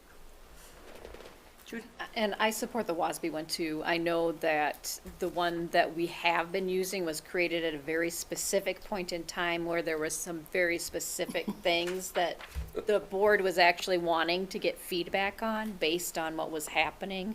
So I think it's time to kind of evolve and move on because that's not what we need to be looking at right now. Yeah, good point. It served its purpose. And I would resist the idea of saying ahead of time, what does fully achieved mean to you? Because that's the whole point of the evaluation. I want to find out if it's different to me than it is to you. So I don't want to say, well, we never fully achieve anything. I don't know. Maybe some people think we do. And I Okay. want to find that out on the survey. Point well taken. So the second point about it, so that's the instrument part. The second point is the timing part. What we have done in the past with it, and again, we've been in hiatus with COVID, is we would have the survey distributed it was in March. It allowed new board members who had gotten on the board the previous April to have at least that full year under their belt so that they were evaluating from a year-long perspective. The results were then tabulated and they were then provided to the board to be used at our board retreat at the end of June, July, to help us as one data point in goal setting for that next year. Now, there's a recognition with that timing that because the election occurs in April, that you might have new board members on in April who would be utilizing that data from that previous year of experience and evaluation by the board. But that's how it's been operating in the past. So, again, as we're taking a look at it, I just want the board to weigh in on whether you're comfortable continuing with that process or if there are ideas about doing something different. I was at a meeting a while ago, a board member from Oshkosh said they take it twice a year. No, to me, any time you take it, there's always, either new board members are gonna come on or new board members are leaving, so when is a good time to take it? I don't know. We've been asking to take it since middle of the summer, I don't know. It's the time, I think. For me, the time is now, but I don't know that there is a good time. You bring up an interesting point because what will happen is when is it, April that the? Yeah. Well, as long as it's before the next board, Yes. I think that's important. I think most people would feel comfortable now, but certainly before the next board, I think is really important. Which to would take. probably be March, like we've been doing it. But I think what G's saying, and this is when G, Barb, and I did create this goal, and if I recall, is that the benefit of taking it twice a year, and I think we initially said like December and March, is that for board members that are serving still for another quarter, they have opportunity to take the output of that data and, and discuss it with the board, hopefully, improving in the next quarter that they're serving before the election. And it could have something to do with the results of the evaluation, because we're gonna have to discuss those, and it may be pretty nice, or it may be really pretty bad, I don't know. That's what I wanna take it for, is to find out, Could I ask My own for left clarity? field. So you'd like to take it now and then in March? Or Right just now, I just would like to take one and then see how it turns out, Okay. And if you wanna make a judgment from that, then we'll have more information, Again, just speaking for myself, I feel comfortable taking it right after this meeting, but I do not think it's value in doing it again in March already Yeah. again. No, so the idea is we're gonna get it through our computer sometime between now and the next, board meeting. Yeah. Whatever the board decides. Whatever the as board far- decides. Could I ask the question, is there anybody, board member or administration, who feels that there's a concern about doing it sooner rather than wait until March? Is there a reason we might not want to do it now as opposed to March? Is there a rational reason? The only thing I can think of, Dennis, is generally the information from that survey has been used to develop goals at the retreat in the summer for the next year. Right. So if we do it now, you're just lengthening the time between when that survey is given and when those goals are getting created. And the only, and again, the rationale behind it was that, that again, for new board members. Yeah, I see what you're saying. You need time to have a sense of how is the board operating. One of the things I think that we've all found, or I found, I won't speak for anybody else, but that being down in Milwaukee and learning and listening and talking to other boards and getting a sense has always helped inform me about, in some ways, where we as a board are at. And so part of that for me is that ability to have both that broader look in that January period of time and then that year-long experience for new board members.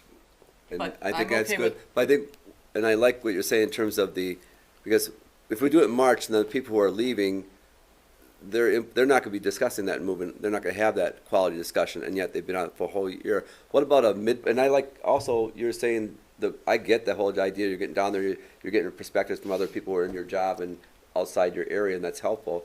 What about, February, early February, put it out there, and that way we capture yours, and also the fact that, hey, these people want some time to actually, discuss their issues or acclamations, and they'll have that time, then a little bit more time for that. And at least for those incumbents that might be up for election, would see the output before their, Right. yeah. Right. I think that's what you're, Did we talk about this when we were? we did. Yeah. We did. That was, when was that? September. September. So it's been at least since September, and I think it's way overdue. Well, it hasn't come to the board as far as a discussion point. I mean, this is the first time I recall, and I do sleep a little bit during the board meetings, but I do not recall it was discussed before, so I think that if we have it We d- now, we- It's not we did it's not discuss the it first at- time it's been When we asked. talked We've about our discussed it twice goals. at two Twice board already? meetings, yeah. about when to have it, Not when to have it, that's what I'm but saying, having yeah, this, yeah. okay.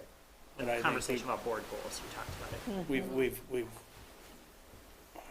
Well, it's time to do it. yeah, well, We haven't done it since I've been on the board. make the recommended, let's vote on it. So what I'm hearing is the WASB survey in February. That's Is what we're that voting on, yeah. what I'm hearing? That's why, I'm saying ASAP, like between now and February, and so we can get the results and discuss it in February.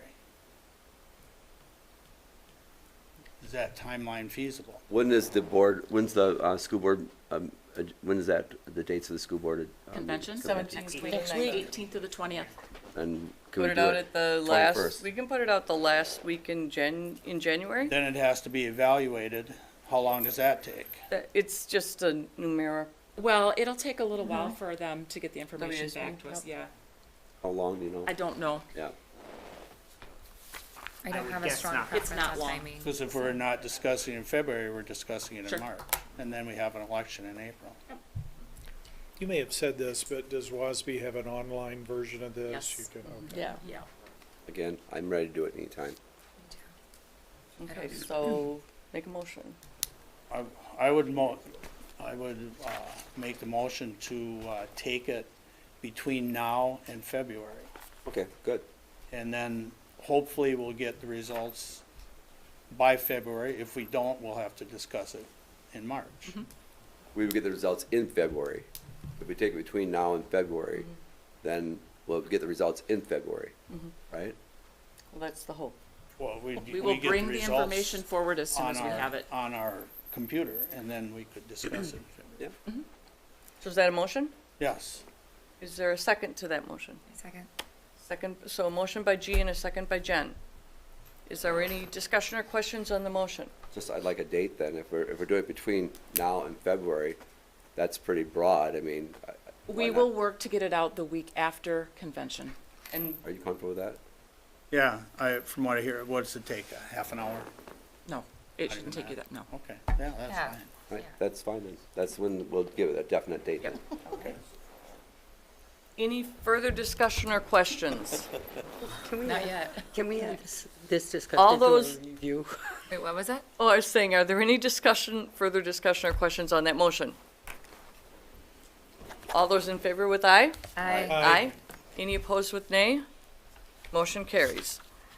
Moving into future meeting dates and times, we have our regular school board meeting on February 13th. Now I am looking for a motion to enter into closed session under 1985, paren 1, paren G, conferring with legal counsel for the governmental body who is rendering oral or written advice concerning strategy to be adopted by the body with respect to litigation in which it is or is likely to become involved, specifically the open meetings violation complaint. Motion by Jen, do I have a second? Second by Chris. Any discussion? I will have Carlyn call the roll. Ms. Bushman? Yes. Mr. Wade? Yes. Mr. Pope? Yes. Mr. Robbie? Yep. Ms. Rano? Yes. Ms. Portson? Yes. And Ms. Scott? Yes. Ms. Zerler? Yes. Motion carries. Can we take a? Go. Yes. So about 10 minutes. I didn't know if we're supposed to have an original copy or Yeah, I not. think we do.